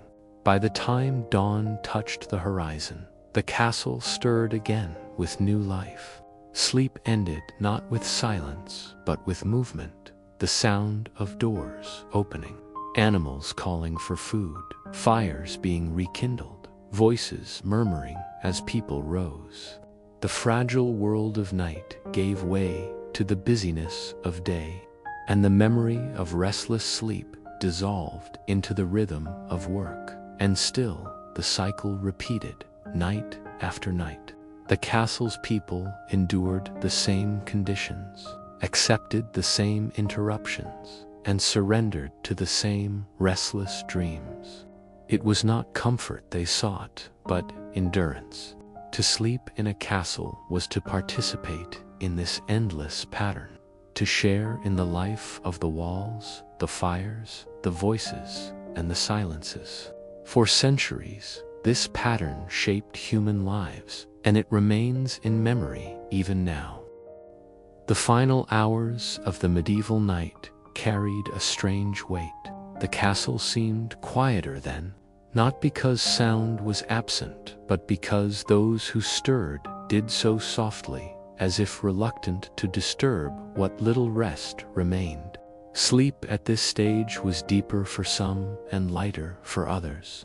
Those who had managed to find warmth and comfort sank into the last stretch of dreams, while others lay half awake, waiting for the faintest glow of dawn to free them from their long vigil against the cold. The night was always longest just before morning, and in castles of stone, that length pressed upon the body and the spirit alike. By this point, the fires in most chambers were nearly gone. In the Lord's chamber, the embers glowed faintly, still giving off some warmth, though much less than before. Curtains around the bed, heavy and lined with furs, trapped what little heat remained. Within that enclosure, the lord and his family lingered in slumber, protected from the drafts that swept through the rest of the room. Yet even there, the cold made itself known. Noses and ears tingled, breath fogged faintly in the dimness, and the weight of blankets pressed down like armor against the chill. Elsewhere in the castle, fires had burned out almost completely. In the great hall, the last glow from the central hearth shimmered faintly, lighting the shapes of sleepers spread across the floor. Some stirred and shifted, pulling cloaks tighter, while others lay curled in clusters, sharing warmth through the closeness of their bodies. The smell of straw, smoke, and humanity hung heavy in the air. It was not a fresh scent, but it was familiar, and familiarity brought its own form of comfort. Guards at this hour felt the passage of time most sharply. For them, sleep was broken into shifts, and the last watch before dawn was often the hardest. The body longed for rest, yet the eyes were demanded to remain open, scanning the walls, the gates, the dark outlines of fields beyond. The cold of pre-dawn hours was sharpest, cutting through layers of wool and leather. They stamped their feet, blew into their hands, and shifted their weight to keep themselves awake. For them, the promise of sunrise was more than the return of light, it was the return of rest. A chance to close weary eyes at last. Children, huddled beside parents or siblings, often slept soundly through this part of the night. Their small bodies, less disciplined by duty and less burdened by responsibility, gave in fully to dreams. They shifted occasionally, murmured in their sleep, or clutched tighter to whatever blanket or cloak they held. Their innocence shielded them from the discomfort in ways that adults could not easily match. For adults, awareness of the cold and of the duties of the coming day often crept in, waking them before dawn, leaving them restless while children still dreamed. Dreams during these hours carried a different quality. They were heavier, slower, perhaps deeper. Some believed that dreams before dawn held special meaning, that they were closer to truth or prophecy. A knight might dream of battle, a servant of warmth, a mother of her child's future. Whether these dreams were remembered or forgotten, they filled the silence of the castle, a hidden life that pulsed beneath its stone walls. For those awake in these hours, the castle was transformed. Shadows stretched long, flickering faintly as torches burned low in sconces. The silence was deep enough that the smallest sound, an ember collapsing, a rat scurrying, a guard coughing, seemed louder than it truly was. The halls, usually alive with footsteps and voices by day, stood empty. The kitchens, bustling at mealtimes, were still. The stables, usually filled with noise and movement, were quiet but for the occasional stir of an animal. To walk the castle at this hour was to see it at its most vulnerable, its most human. The stone itself seemed colder then, as though the walls had absorbed the chill of the night and pressed it back upon their inhabitants. To touch the surface of a wall was to feel dampness, a kind of living cold that clung to the skin. The floors beneath bare feet were icy, and drafts moved like invisible rivers through corridors and chambers. The castle reminded its people that it was not a warm home but a fortress, one that demanded endurance rather than comfort. And yet, despite this severity, the castle also offered safety. Beyond its walls, the world was darker still. Woods held hidden dangers, Roads were lonely and cold, and open fields offered no shelter. The castle, for all its discomfort, stood as protection. Its walls turned away the wind, its gates shut out intruders, its towers kept watch over the land. Those who slept within might wake cold, but they woke alive, preserved by the strength of the stone around them. The approach of dawn was gradual but unmistakable. The air itself seemed to change, growing less heavy, less oppressive. Birds began to stir outside, their faint calls reaching the ears of early risers. The eastern sky shifted from black to gray, and pale light began to slip through narrow windows and cracks in shutters. Sleepers stirred, some rising, some stretching, some pulling blankets tighter for just a little longer. The spell of the night broke, slowly but certainly. As day returned, with morning came work, and so sleep ended, not with ease, but with necessity. Fires were rekindled in kitchens, animals were tended in stables, and servants began their duties. The Lord might remain in bed a little longer, but even he would rise soon enough, called by the rhythm of responsibility. Children woke to the sounds of bustle, rubbing their eyes, pulling on simple clothes, and beginning their part in the day. The castle was alive again, its people pulled from dreams back into labor. The night, with all its struggles, faded into memory. Yet it was not forgotten. Each person carried its weight, its rest, its dreams into the day. The body remembered the cold, the spirit remembered the silence, and the mind remembered the slow drift of hours. Night after night, this memory was repeated, forming the rhythm of life within the castle. To sleep in a medieval castle was not to rest in comfort, but to endure with patience. It was to share warmth with others, to surrender to the rhythm of fire and stone, to live in a world where sleep was fragile but still possible.